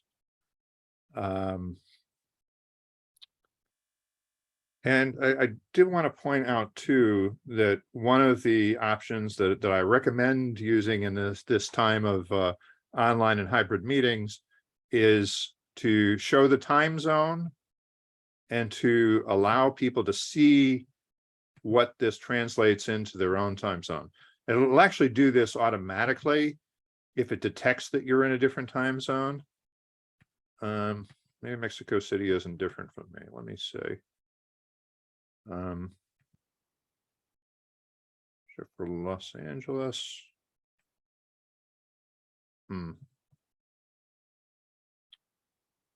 Okay. I told you it was gonna do or not do something that I was trying to demo at some point during the meeting. I'm not quite sure why it's not showing the translation. We You call have it to refresh the page. No, you're not supposed to have to refresh the page. It's supposed to be a nice little JavaScript thing that it does it. We call All it right. around here. It tends to happen straight across the board. And that's why we decided to do a practical guide, because when you're on your own and these things happen, you think maybe you broke it. So it's nice. Well, no, yeah, that's right. And and I, sometimes it can be a little bit overwhelming that when lots of people are coming to me telling me that things are need to be changed or fixed or whatever. But I'd rather know if you get some weird error message or something's just not working. I'd rather know so that we can get it fixed for everybody. Dr. Byrne, what was your question? Yes, can you demonstrate something? We know that in many people that are doing the program using this site, they are not getting credit for things they could get credit for. And the perfect example is the Toastmaster of the day, if done properly, should be able to have an evaluator and get credit for running an online meeting. And is there a way of putting it into the agenda as a subheader that an evaluation and being able to pull from the club who wants to do the evaluation for doing an online meeting and have that pop up the same way we have the evaluation sheet show up on the regular rolls?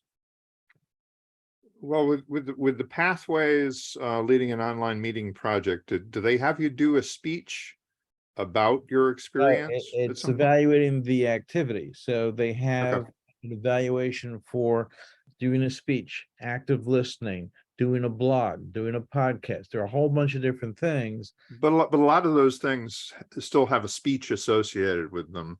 And so I've tended to build support for pathways in through the speech activities. I probably should take a closer look at the one you're talking about and see if I can address that.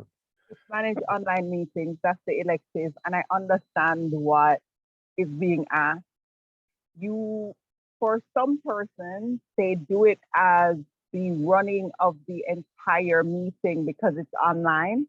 So the Toastmaster of the day is actually responsible for the meeting and therefore doing that project. Somebody evaluates how they ran the meeting. So they're Toastmaster of the day, but they're doing it as managed an online meeting. So they Yeah. have the objectives that they have to fill, etc., based on the Toastmasters program, but it's Toastmaster of the day. With active listening, it is the same premise, but instead of Toastmaster of the day, it's table topics master. Well, I would say, that not 100% of everything needs to be handled through software. Either, some of it can be handled through communication. And so maybe because you want somebody to be evaluated on their performance as Toastmaster of the day, you add an additional evaluation slot for that meeting that you're going to get somebody assigned to, and you explain that in a note at the top of the agenda. There might be something that I could do to address it through the software, but I think I consider the software to be a tool for helping you communicate and helping you plan. But it doesn't mean that you shouldn't do other things outside of that. When you email out the agenda, there's always an opportunity to add a note. You can add a note directly into the agenda document as well. So you can address some of those things, without it necessarily being 100% baked into the program. Let's see, I think Joni said something about the planned absences too, was something that you wanted me to address. Yes, please, because on Bitly, it drives me absolutely up the wall because I have to go onto something else to sign up to say that I'm going to attend the meeting, and then I have to get the Eventbrite link. Too many steps. So how do I do planned absences? So it's actually another custom block that you can include on your agenda, and I think I'm going to have some Ismail run through the sign up process in a minute. I think it's one of the options in the setup wizard, actually, where you can specify that you want that to be on your agenda at the beginning, but you can also add it manually. So let me show you how you would add it manually if you had one of these sites that you inherited or that didn't have that. Something screwy there. Actually, this one has it. So it's just a little block that you can add to your agenda. And so if I had to choose it, I would go Toastmasters. Let's see, Toastmasters absences. And optionally, this could display the results on the agenda, but it's largely for you to be able to see it online. And when I say show on the agenda, that's the idea of the printable agenda format. You're not sharing the screen. So, oh, I'm sorry, I'm not sharing this. I wasn't sharing the screen through that whole thing. No. Okay. I'm so sorry. That is not the first time or the 10th time that I've made that mistake. All right. I scrolled down to the bottom, and here is this little content block. If it wasn't there, I could add it. So I would choose. So I'm gonna. This little plus sign is what I use to add a new content block, and if I search under Toastmasters, one of the options is Toastmasters absences, and that's that little placeholder there. When I view this on the public website, and this is for somebody who is logged in, we'll see this. It will say, do you under planned absence, I can choose to say just for this meeting or until a certain date, I will be absent from the club. I can do it for myself or I can do it for somebody else. So we can say that Clara is going to be away until October 5th. And then if I view this on the website, we'll see that here that she's under the list of planned absences. If there's a way of removing yourself or removing the other person if their plans change, and actually they will be available. But part of what Joseph was showing you earlier is if you go to assign somebody to a role or send one of these little suggestion notes, it should show her there is one of the planned absences. Let's say, wait a minute. I just did that.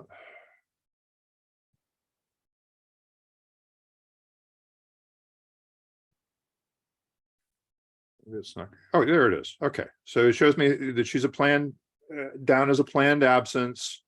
So I'm not going to pester her. I'm going to pick on somebody who I think expect to actually be there.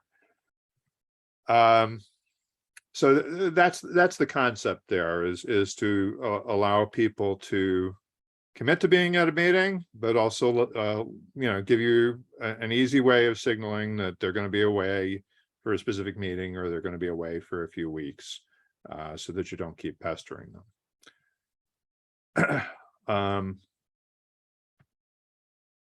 Let's see. I think what I'm going to do is I'm going to go through once myself the process of setting up a website, and then I'm going to ask Ismail to do it for us. So I warned him about this a little while ago. He's been patiently waiting here. So one more. Let's see. I see something in the chat. Is that something I need? Okay, we'll do that later. All right. So, Joni, you already have a password for online presenters. Anybody else here? We're still a select audience who have passwords for this website. But if you already have a password, you would go to the website and you would just go down here and it would say, welcome. And do you want to create a club website or a district website? I'm going to start supporting district websites more. So if it's a club website, it's going to show you options for a club. And down here is where we can say that we meet every Thursday at 7 p.m. And it tries to determine what time zone you're in. But you can customize this. And of course, online clubs wind up being in all sorts of different time zones, but pick one to be sort of the reference point, and then the website should be able to show some time zone translations. So I'm just going to put in the name of my club. It's my very special club. Oh, jeez. Whoops. I didn't mean to do that. Hold on. Let me see if I can back up here. My very special club 2. Normally I would put in what district I'm in and my club number if I know it.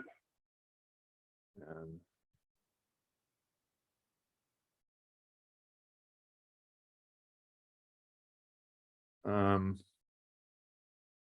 we put in the information about our meeting schedule. And down here, we can choose a design. So this is the design that Joseph's Club is using. It can actually be several different featured images up top. There are lots of different variations you can do even within one of these designs. This is a nice dramatic one. So we'll choose that. And we'll say submit. And I'll say website created. Please wait while it sets up a few things.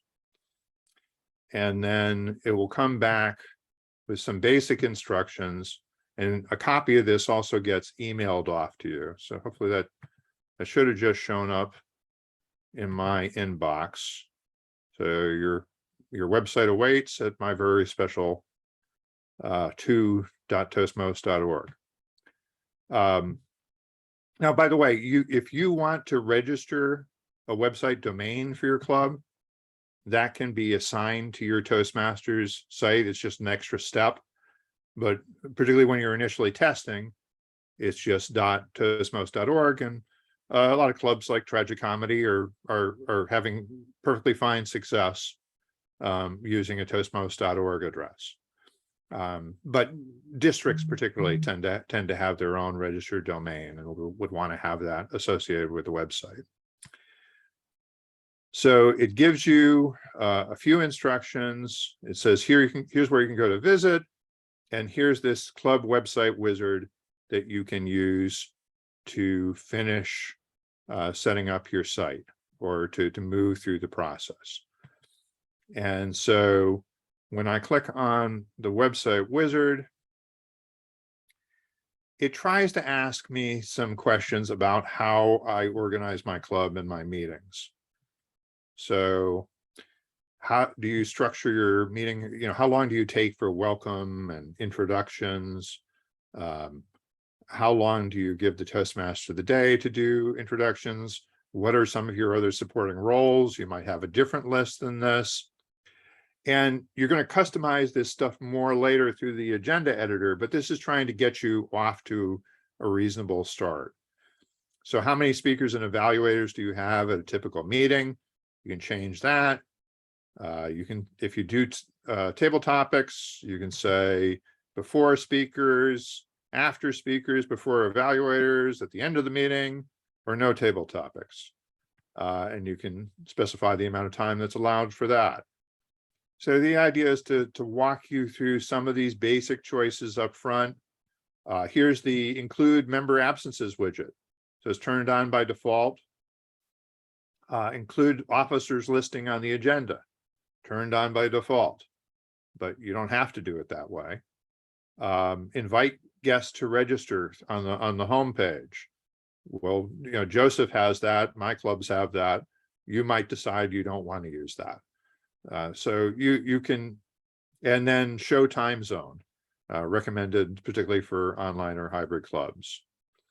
And I will say next, and it will take some of those choices that I've just made and apply them to my boilerplate template.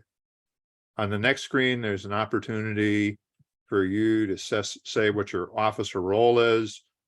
So if you're just the webmaster and that's your role, that you can leave it at that. But if you're actually the VP of Education, you can put that in here. You can invite in a few other people right up front so that other officers can come in and take a look.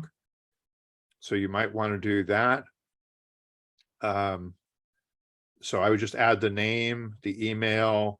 I could put in their officer role, and I could say whether I want them to also be an administrator or to have one of these other roles, or just to be a basic member. And this is where we can have email distribution lists. So you can have an address that people can write to, and their message gets distributed to all the other members. You want to tell people to be polite about that, to use it for club business. Social invitations are going to be welcome if somebody starts spamming the list. There are ways that you can shut them down if you need to. So you can go through those defaults, and then it gives you some instructions of what to do next. Edit your home page, and customize some of these other things to the agenda, and try and give some help articles along the way. Now, what I want to do now, this is the exciting part of the meeting. This is where Ismail takes over, and we're going to invite him to share his screen and walk through the process of how he would do it as somebody who's coming in new to this, to go through that same process that I just showed you as a new person to the platform. So he's actually going to wind up Okay, signing up for the email list and creating a member account along the way. let's see how easy this can actually be. Let's see. So let's go share my screen. And hopefully everyone can see my screen. There we go. Okay, so I'm here at the Toastmost, sign up. And registration has been done. You want to go back to the home page, please. Just go to toastmost.org.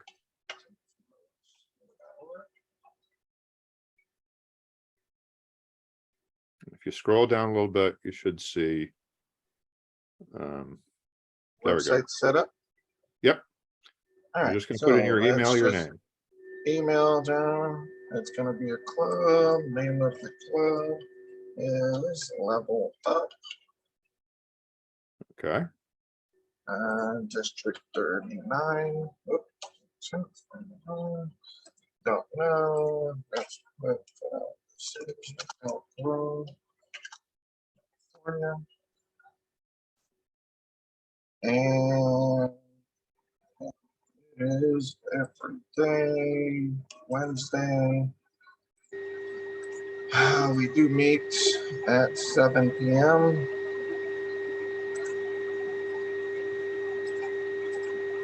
And that is Pacific time. It did it automatically for me, so that's a good one. And let's say I like. Somebody here's have a a bunch of noise in the background. Joni, are you able to? Is where that the that noise is humming coming from? noise? If it's a humming noise, Yeah. it's my computer. It's Oh, old okay. as All right. it's All old right, as well, molasses and it's trying to keep up. And so, all right. We'll just have to deal. That's fine. so you can hear the humming. Not now, actually. No. It went away. Oh, okay. Well, we heard Uh, a little bit, but that's all right. So let's say I choose the same as, but can these be customized? I mean, if Yes, I they wanted can. to upload my own image, okay. Absolutely. Yep. All right. So for the time being, and if I wanted, well, we'll look at it. We'll do this one first. Say submit. All right. So then now I should go back to my email, and I should have something there. Correct. Correct. Yeah. Let's refresh my page.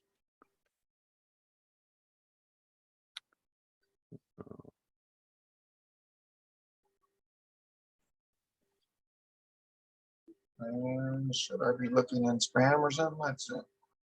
Well, I would hope not, but I would hope not, but you can check. there is no spam. Okay. Nope, bunch of spam. Go back to my inbox.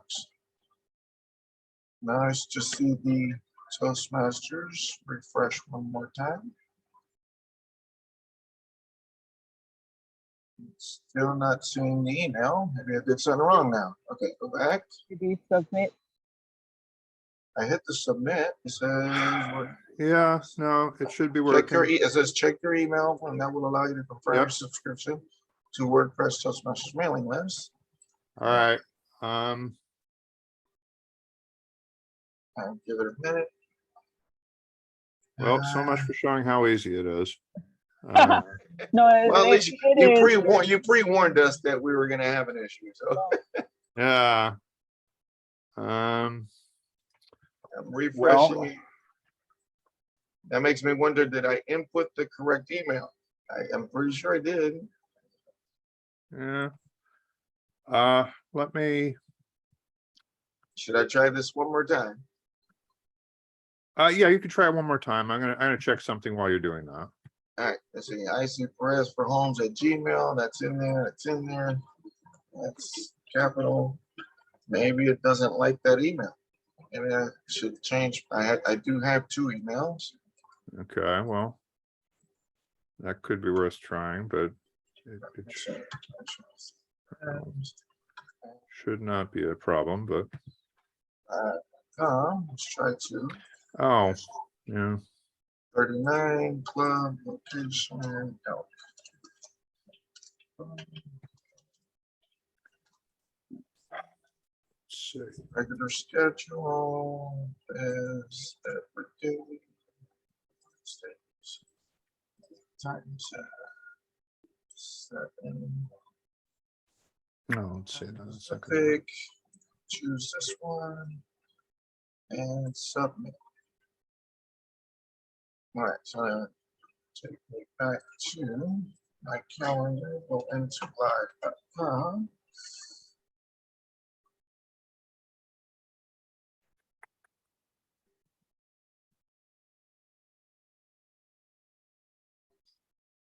All right, here it is. Confirm your email. Toastmost. So Yeah. it didn't like my Gmail, it liked my Microsoft. That's weird. Let's see. Good, Go back to because I Gmail. did my- It's still not in here, so let me check, refresh it one more time.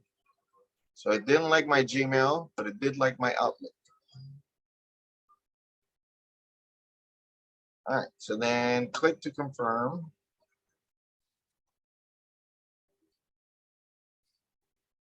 All right, account right. created. This one's super is at mine. All right, so you're gonna Username. want to copy that password. And Visit leveluptoastmasters.org. level Or up Club Toastmasters. Yeah, we'll click on Club Website Wizard because that's really where Wizard. we're gonna. Yeah. so click the wizard.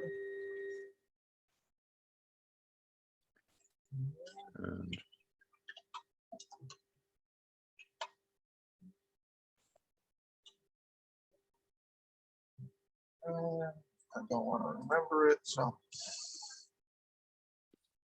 Okay, hey, so I'm in. all right. All right, and let's save that. I'll be able to change it. So the first thing I would do actually is I would want to change the password, but You can do. Let's do that later. Let's Okay. Save that. Yeah, let's We're- do we're- that when it's not being recorded and everybody can see what Well, you're that's saying. a good point too. Yeah. Okay. But why don't you just go through the process of trying to, what you would do for customizing your agenda? All right, welcome, introduction, 5 minutes on Toastmasters of the day. Introduces, I don't know, 5, 7, we can change that later. Number of speakers, change that later. It's fine. Type my table, topic masters, that's fine. Type loud. Right. Sure. Okay, let's say I just agree with everything here. Say next.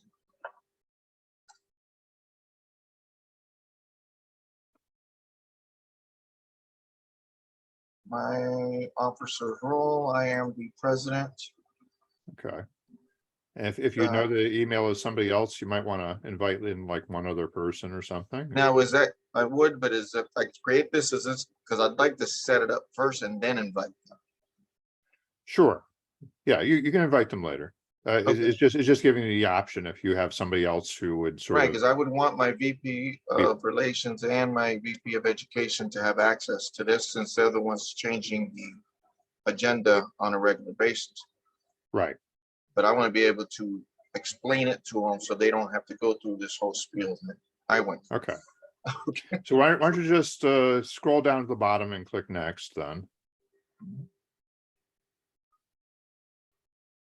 Okay, so this is where it gives you some instructions about what you might want to do next. So this is a little bit choose your own adventure, but I'm trying to steer you towards Template things. WordPress editor. Now, is this using, I know a little bit about WordPress, are we using Elementor for? No, we're using plain vanilla WordPress. Okay. So WordPress And- came out with this thing called the block editor a while ago, and that's what I talk about, the different kinds of content blocks. So There if I are take- some clubs who have chosen to use something like Elementor. To me, that just adds more complexity on top of things. Now and we're so here at the homepage. Yeah, here you are editing your homepage, and it gives you a little little propaganda about why the block editor is a good thing. Mhm. And this is some of the stuff that I tried to go over with y'all. And so it's put in a little bit of text. We meet every Wednesday at 7 p.m. For some reason, it's got the number there. So you probably want to put in what PST, I guess, right? Or Pacific time, maybe would be better.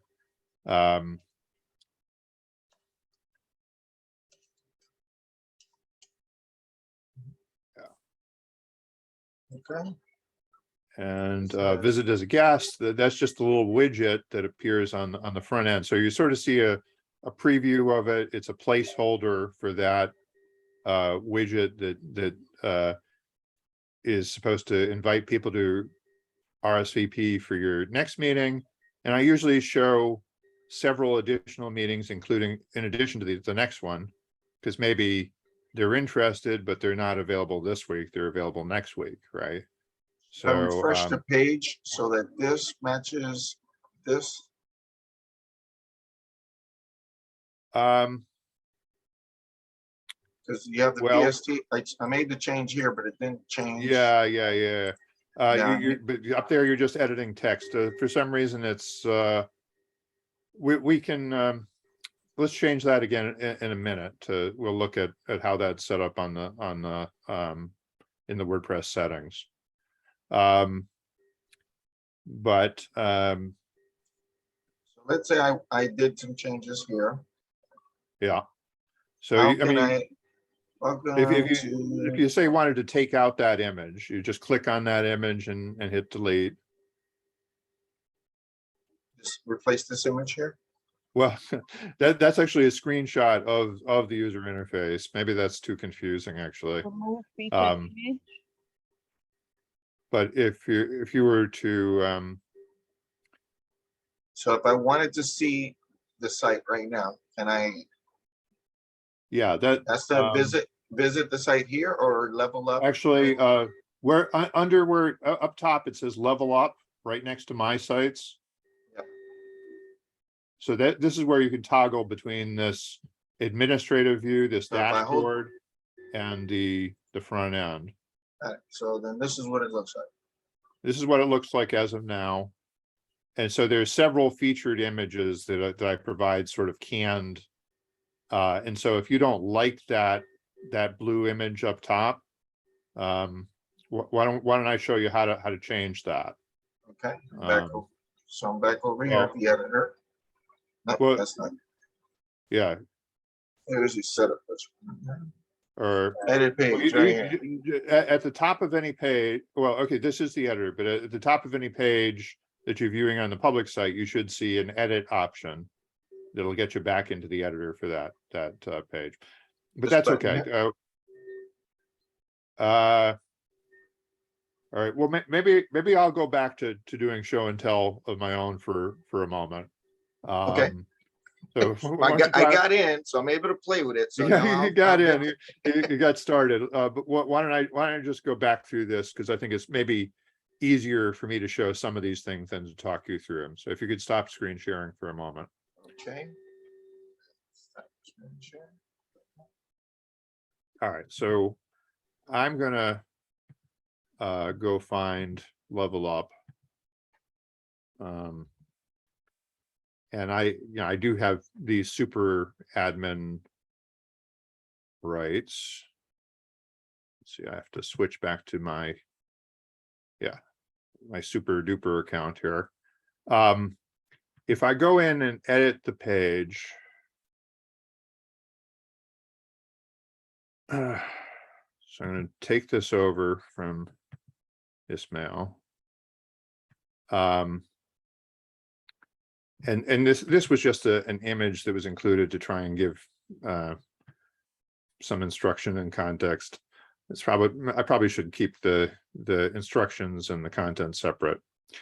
So when I'm in the editor, I talked about the properties for different blocks, which are displayed in the sidebar when you have that block separated. Now this area of the right sidebar that shows the properties of different things, in some views that might be hidden. So this little gear icon makes sure that I can see that.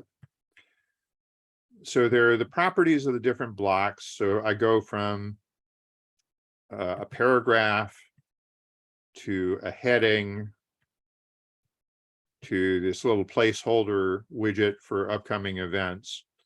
Those are all settings for different blocks.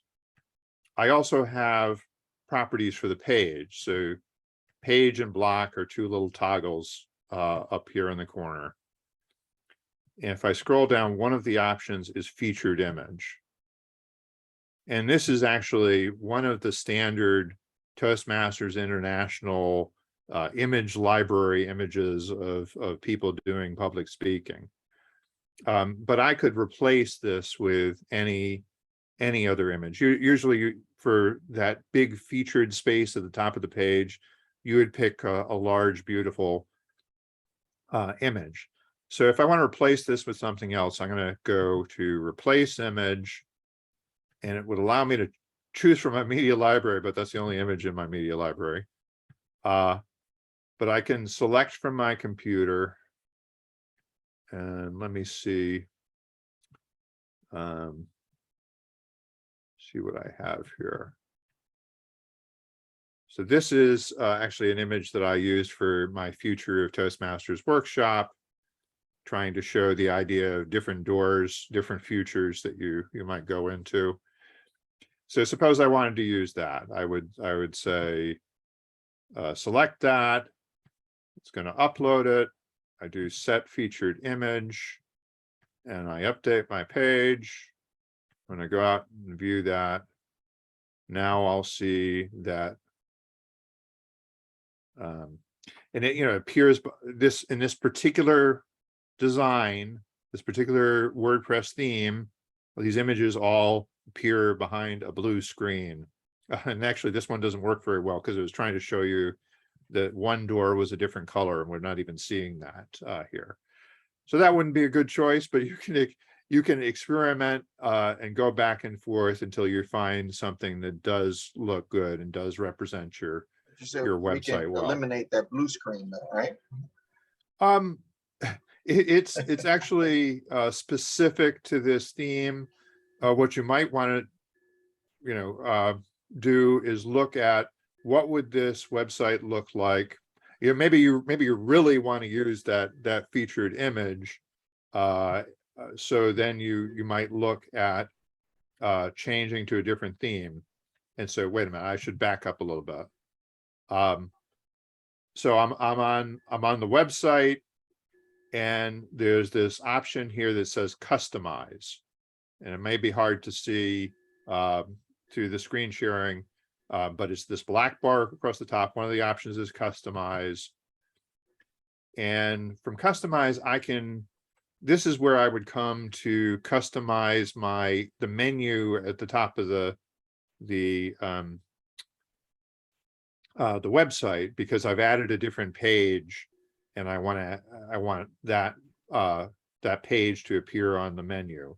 I can do that from here, but I can also change the whole look of the site by looking at these other themes. So think of a theme as a collection of different templates that set up a site. So a theme might have one template for the home page and a different one for blogs. So this is how it would look like in this maroon colored version. So it gives us a little preview here. This works for most, but not all of the designs.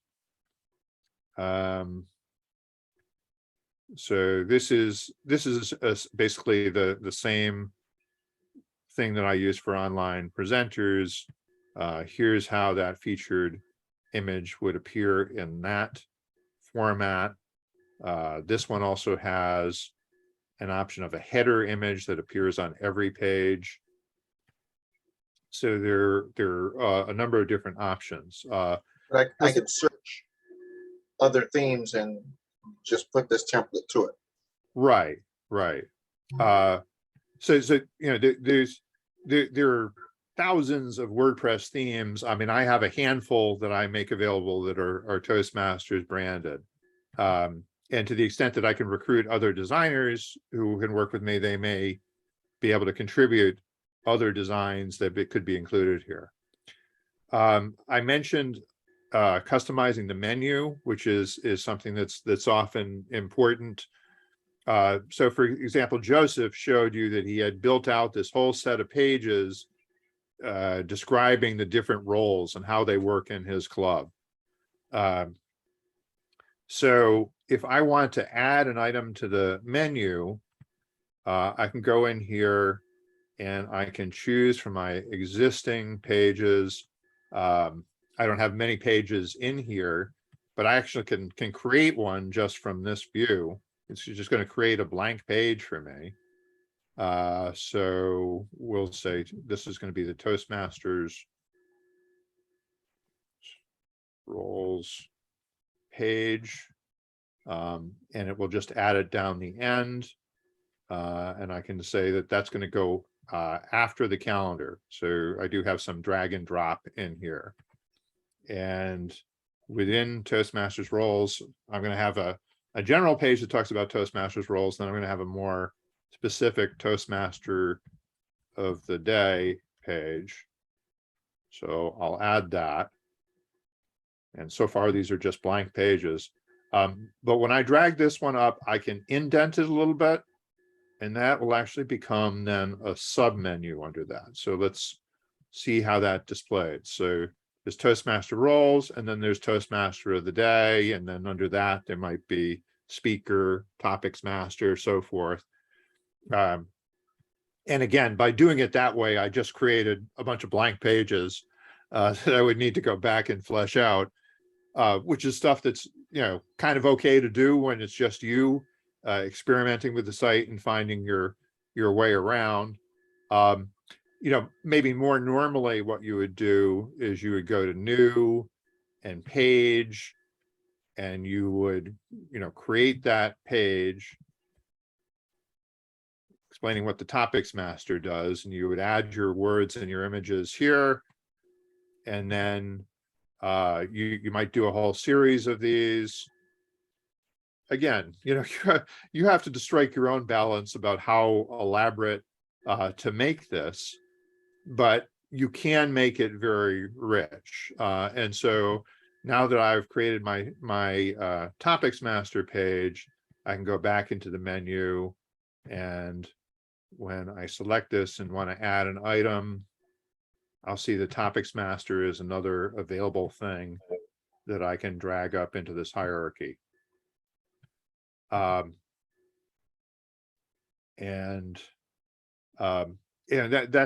kind of the way that I would work it, to sort of fleshing out the website and including more content in it. I could switch out that logo as well, correct? The Toastmasters logo is kind of baked in there. Just So because. can I add the level up? Like our level up has its own logo as well. Well, you know, that's actually a somewhat,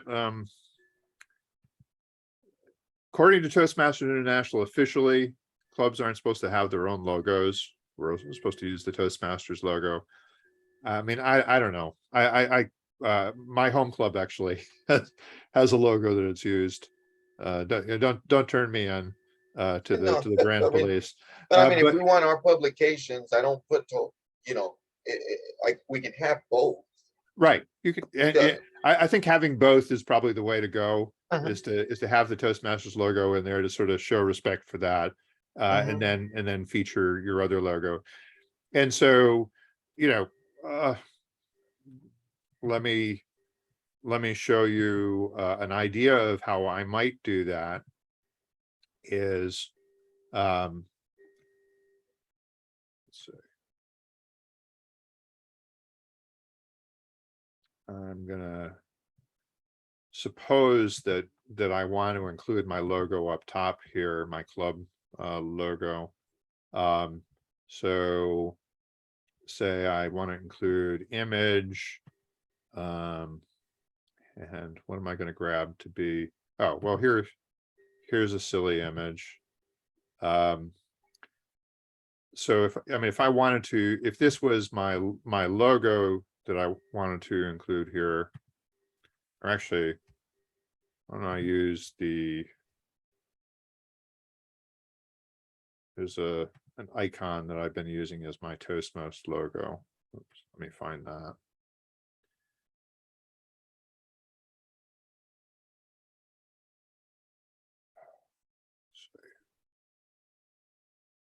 So suppose I wanted to include this logo prominently up top. I might just upload that, and we'll use the relatively small thumbnail image size of that, and I'll just say I want this to be aligned right at the top of the page so that I can use that. So over here, oh, PST stuff didn't get staved. This is more text. So we could still have that logo featured up top, and there are ways that we could bake it in so that it was on every page too. But here's the idea of my logo. Let's see, I did want to go back to the time zone display. So if you go into settings, one of the basic settings. Oh, how did that happen? So Los Angeles, it would be Los Angeles. Yeah, Los Angeles. See, America. And so it does it by city because we have all these different variations in when time zones change. So you basically pick a city that's near you. If I go back out on the website, we should see that the time zone is correct, I hope. So yeah, it's PDT now. And that's why I don't like to use PDT or PST, because depending on the time of the year, it keeps changing. Yeah. And actually, this is what I was trying to show earlier, is it's detected that I'm not in Pacific time zone. So it shows me what the equivalent was. I have to stay up to 10 o'clock if I want to join your club. And if it's detected this wrong, I can say that no, I'm actually, where am I? Let's go someplace exotic. Go to Barbados. So this is what time it looks like. It's pretty much the same time. Let's go to South Africa. So if I get up at 4 a.m. and I'm in South Africa, then I can attend your meeting. So these are things, this is because I am involved with a club that has members from Australia and Europe who make different accommodations to meet at our time. And apparently daylight savings time, when it flops in one country versus another, makes it even more inconvenient sometimes for people to attend, or more convenient. It could go either way, I guess. Let's see. So we're coming to the end of the 3-hour block allowed for this, which is a long time to spend on talking about this stuff. I hope it's been useful, but we should hear some questions, maybe from somebody who hasn't had a chance to ask a question, or Nick asked a question early on. I know he mentioned he was having some frustrations with the software. Anybody who'd like to jump back in here? Nick? Oh, I'm I'm learning a lot, and I'm good for now, question-wise. Okay. You believe I can help you with answering Nick though? Nick, the reason it was probably coming out with you was you didn't change the thumbnail. What your question sounded like was you didn't put full page or you had it by default on thumbnail. And because you didn't change that, it would come up as a thumbnail. This is why we do the practical guide. You can see that, oh, you have to go there and change the options. Because I do stuff like that for myself all the time. Yeah. Well, but I think it's nice that WordPress does do a certain amount of that resizing for you automatically. I mean, you wind up with, you know, your iPhone takes incredibly high resolution pictures. So if you upload one of those images, you wind up with these huge versions on the website that are actually, you know, not necessarily appropriate for embedding in a web page. But sometimes it's useful to be able to have those to go back to them when you need them. But you can select the medium size or the thumbnail size, or you know, on some of these formats, there's an option to sort of like show an image huge, you know, full screen beyond the normal margins of the page. And so that can be kind of cool as an effect. I think I have that on one of the demo sites that I could show you. But meanwhile, if people have other questions, Yeah, only had the one. Are there widgets for, let's say, adding a timer clock or adding a pop-up, a call to action? Somebody visited the page, they're about to leave, will pop up. Are there, well, let's see.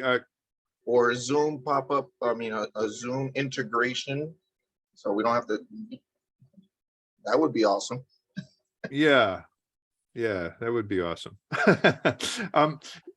Okay, I'll tell you what my practice has been at both Online Presenters and Club Awesome in the online and hybrid era, is that I ask for people to register, and then the confirmation message includes the Zoom link. And I prefer to do that rather than having them register through Zoom. So there's a Zoom calls it the personal meeting link. So it's one that does not change from week to week. That you can include in your confirmation message. You know, you set that up in the in your standard template, so that people get that as part of the confirmation message. They get the Zoom link. I do have a pop-up for signing up for the email list that you can turn on. And actually, email is actually something that I've done a ton of work on lately, and particularly something that I want to market to districts so that they could have an email marketing capability built into this package too. Maybe I can show you that briefly in a moment. I said I would take time for questions, so I don't want to be dodging the question. There are also a ton of WordPress plugins for doing pop-ups that can display anything that you might imagine.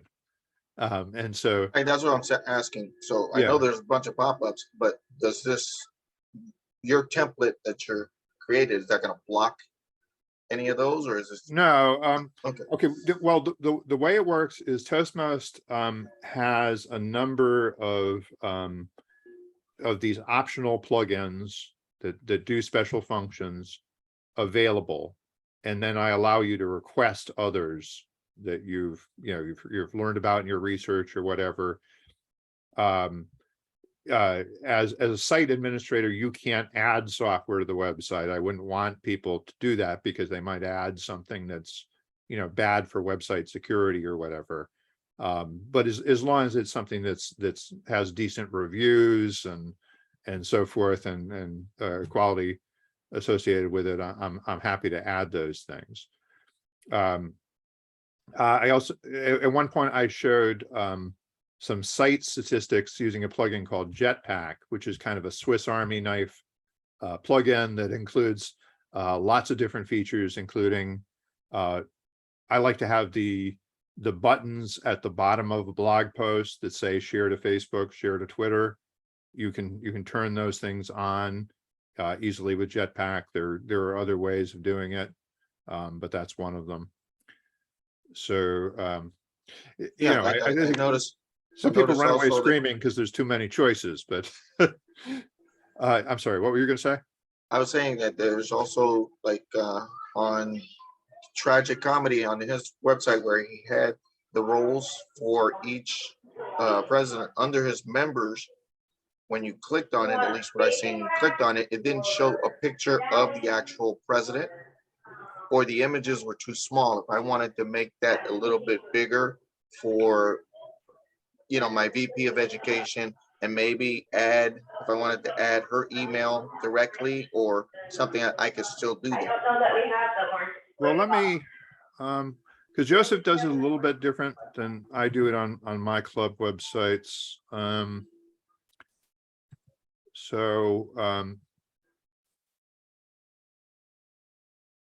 hope nobody's been counting Oz during this meeting, because I am notorious. Don't worry, I'd have been dead a long time ago. Yeah. Let's see.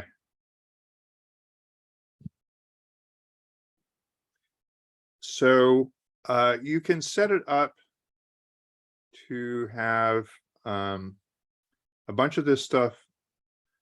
The member has the option of making it publicly viewable, because they might want to use it as another little place that they promote themselves and get people to come to their LinkedIn page and their personal websites as well. So I can set it so that it's visible to anybody. And actually right now I'm in this website as the administrator account. So the administrator account is not actually a member of this site, but if I view this as me, I can do over here. Let's see. Hold on a moment. Something's being slow.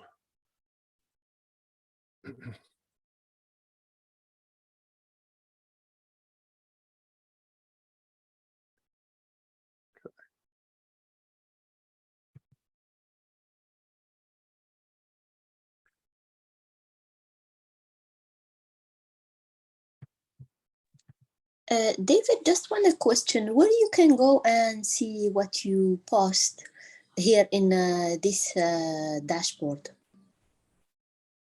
Like if you post something, you make a new post. How can you go and see it from here? Okay, From let me circle back to that in just a moment. Just to finish what I was talking about with the members, when I'm logged in here, or when any other member is logged in here, they can see my phone number, they can see my email address. In general, people don't necessarily want to have their email address published on the web, because it generates some extra spam. But for other members, they can go in and they can see this information. That's if you choose to have a members page in this format on your website. But there is also something on the back end where I can go to member list, and I can look up somebody's phone number or email if I want to get in touch with them. I should blur this out on the replay, I guess. But so Amina was asking if I create a new blog post or a new item, where does it go? Well, I mean, the beauty of a blog is it's sort of self-organizing. Every time I post a new item, it's going to go to the top of the listing on the blog. So that's what a blog is. It's a chronologically organized list of articles. Now, if I create a page, that's different. It doesn't automatically show up anywhere. so the page is where I was showing that that I could add it to the menu. But I could also have a page that I have my semi-secret page that's not advertised anywhere. But I've put a little bit of information just for some special audience on here. So I can go out and view it on the website and send it off, copy and paste this link into an email and say, I added the information on the website and you can see it here. But if I want everybody to be able to see that, that's where I would go in and I would want to edit the menu so that everybody can find the super secret page, which would be kind of counterproductive, wouldn't it be, wouldn't be super secret anymore. But I'll sure presentation skills. So this assumes I can find it.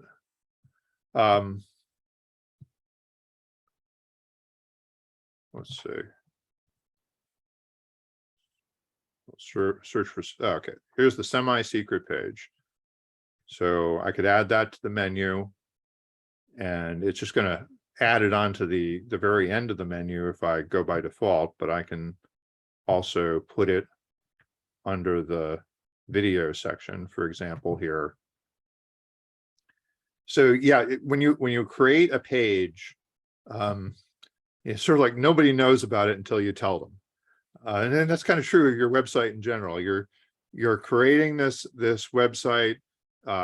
Hopefully you're advertising it in search engines and advertising it on social media, but you still have to remind people that it exists. And that's where you want to do your outreach by social media, as well as by email. And so I wanted to talk about email. Let me use as an example. One last question, David.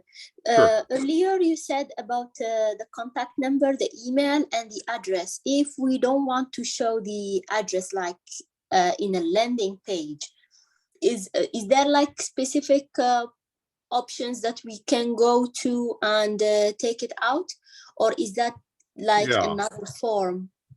No, that's so every member can come in and edit their own profile in the system. And so if there's a phone number in here and you don't want that phone number to appear to anybody, whether they're logged in or not, you could just take it out. There's also a section with some For the address? privacy options. So let's say check to allow name, social media links, and photo description you'd be described to be displayed publicly. Also show email publicly is an option here. So there are a number of options in terms of privacy preferences and so forth. I did want to show briefly the email capability. Well, let's take this as an example. This is the special workshop that we have coming up on the future of online Toastmasters. If I want to create an email to send out to my mailing list, I can go to new, and RSVP email is one of the options. And I'm going to say that I want to send out an email that embeds this event in the email.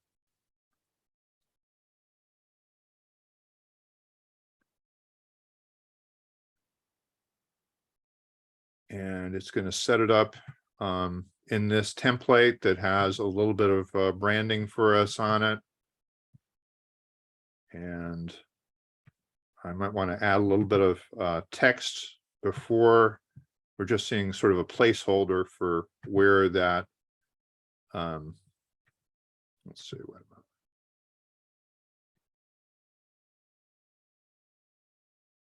Where that event will be displayed. So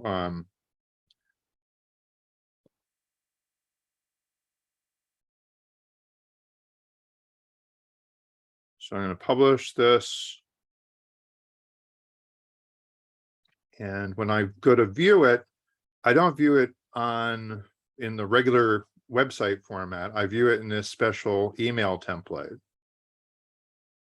So this has all the information from the body of the event, plus an RSVP now button. And I can click to send this out to my whole email list, or I could just send a preview to myself, which is what I'll do now, just to make sure it looks okay. And so there is this whole email marketing capability that's baked in here too. I think I have it so that clubs can send up to 1,000 emails a month, and there's some upgrade pricing. So for districts, I charge them more money for a website, but I include up to 10,000 email sends a month. And so here's my email. So it has a little bit of formatting, a little bit of background color that you can set, and it has our branding at the bottom, plus the stuff that needs to be in there about how do people unsubscribe if they no longer want to be on your email list. So that's all baked in there. And part of the advantage of that versus using something like MailChimp is if you've invested a lot of time in learning how to work with editing things in WordPress, maybe you don't want to switch to learning a whole different editor for MailChimp. So this allows you to use most of the same basic techniques for formatting your content that you use for blog posts and web pages, and carry that over into formatting email. And there's some stuff in there too where you can set the background color, and you can set it to be one of the Toastmasters preferred colors. There's loyal blue and true maroon and happy yellow. Those are straight out of the brand manual. So you can make it some other color too, but we steer you down the stay out of trouble with Toastmasters path by default. All right, well, I think we're close to wrapping up here, but that doesn't mean that I can't answer a couple more questions or address something that maybe we've missed. Sounds like folks are good, at least for now. I mean, really the best way to learn about this is to experiment with it yourself, to explore on your own. Sign up for that free trial Toastmost subscription, and then see if it works for you. And I hope it does. As I said, I hope that some of you come away not just as users of the software, but evangelists who are going to go out and train at the local TLI and tell people this is what you should be using if you want a modern website that doesn't look crappy on your phone, and has some automation built into it that tries to make things easier and tries to fit into this world of online and hybrid clubs. So thanks, everybody. Thank you, Johnny, for inviting me. You are most welcome, David, and thank you for sharing your expertise. But before we go, since we still have him here, are we good? Do we have any more questions? I just want to ask something, please. Are we going to have the record of this? Because I was like trying to do it at the same time, but sure. I really get lost. Oh, that's the beauty of all of the trainings. I tell everyone, I don't get it the first time. I have to do it when you tell me.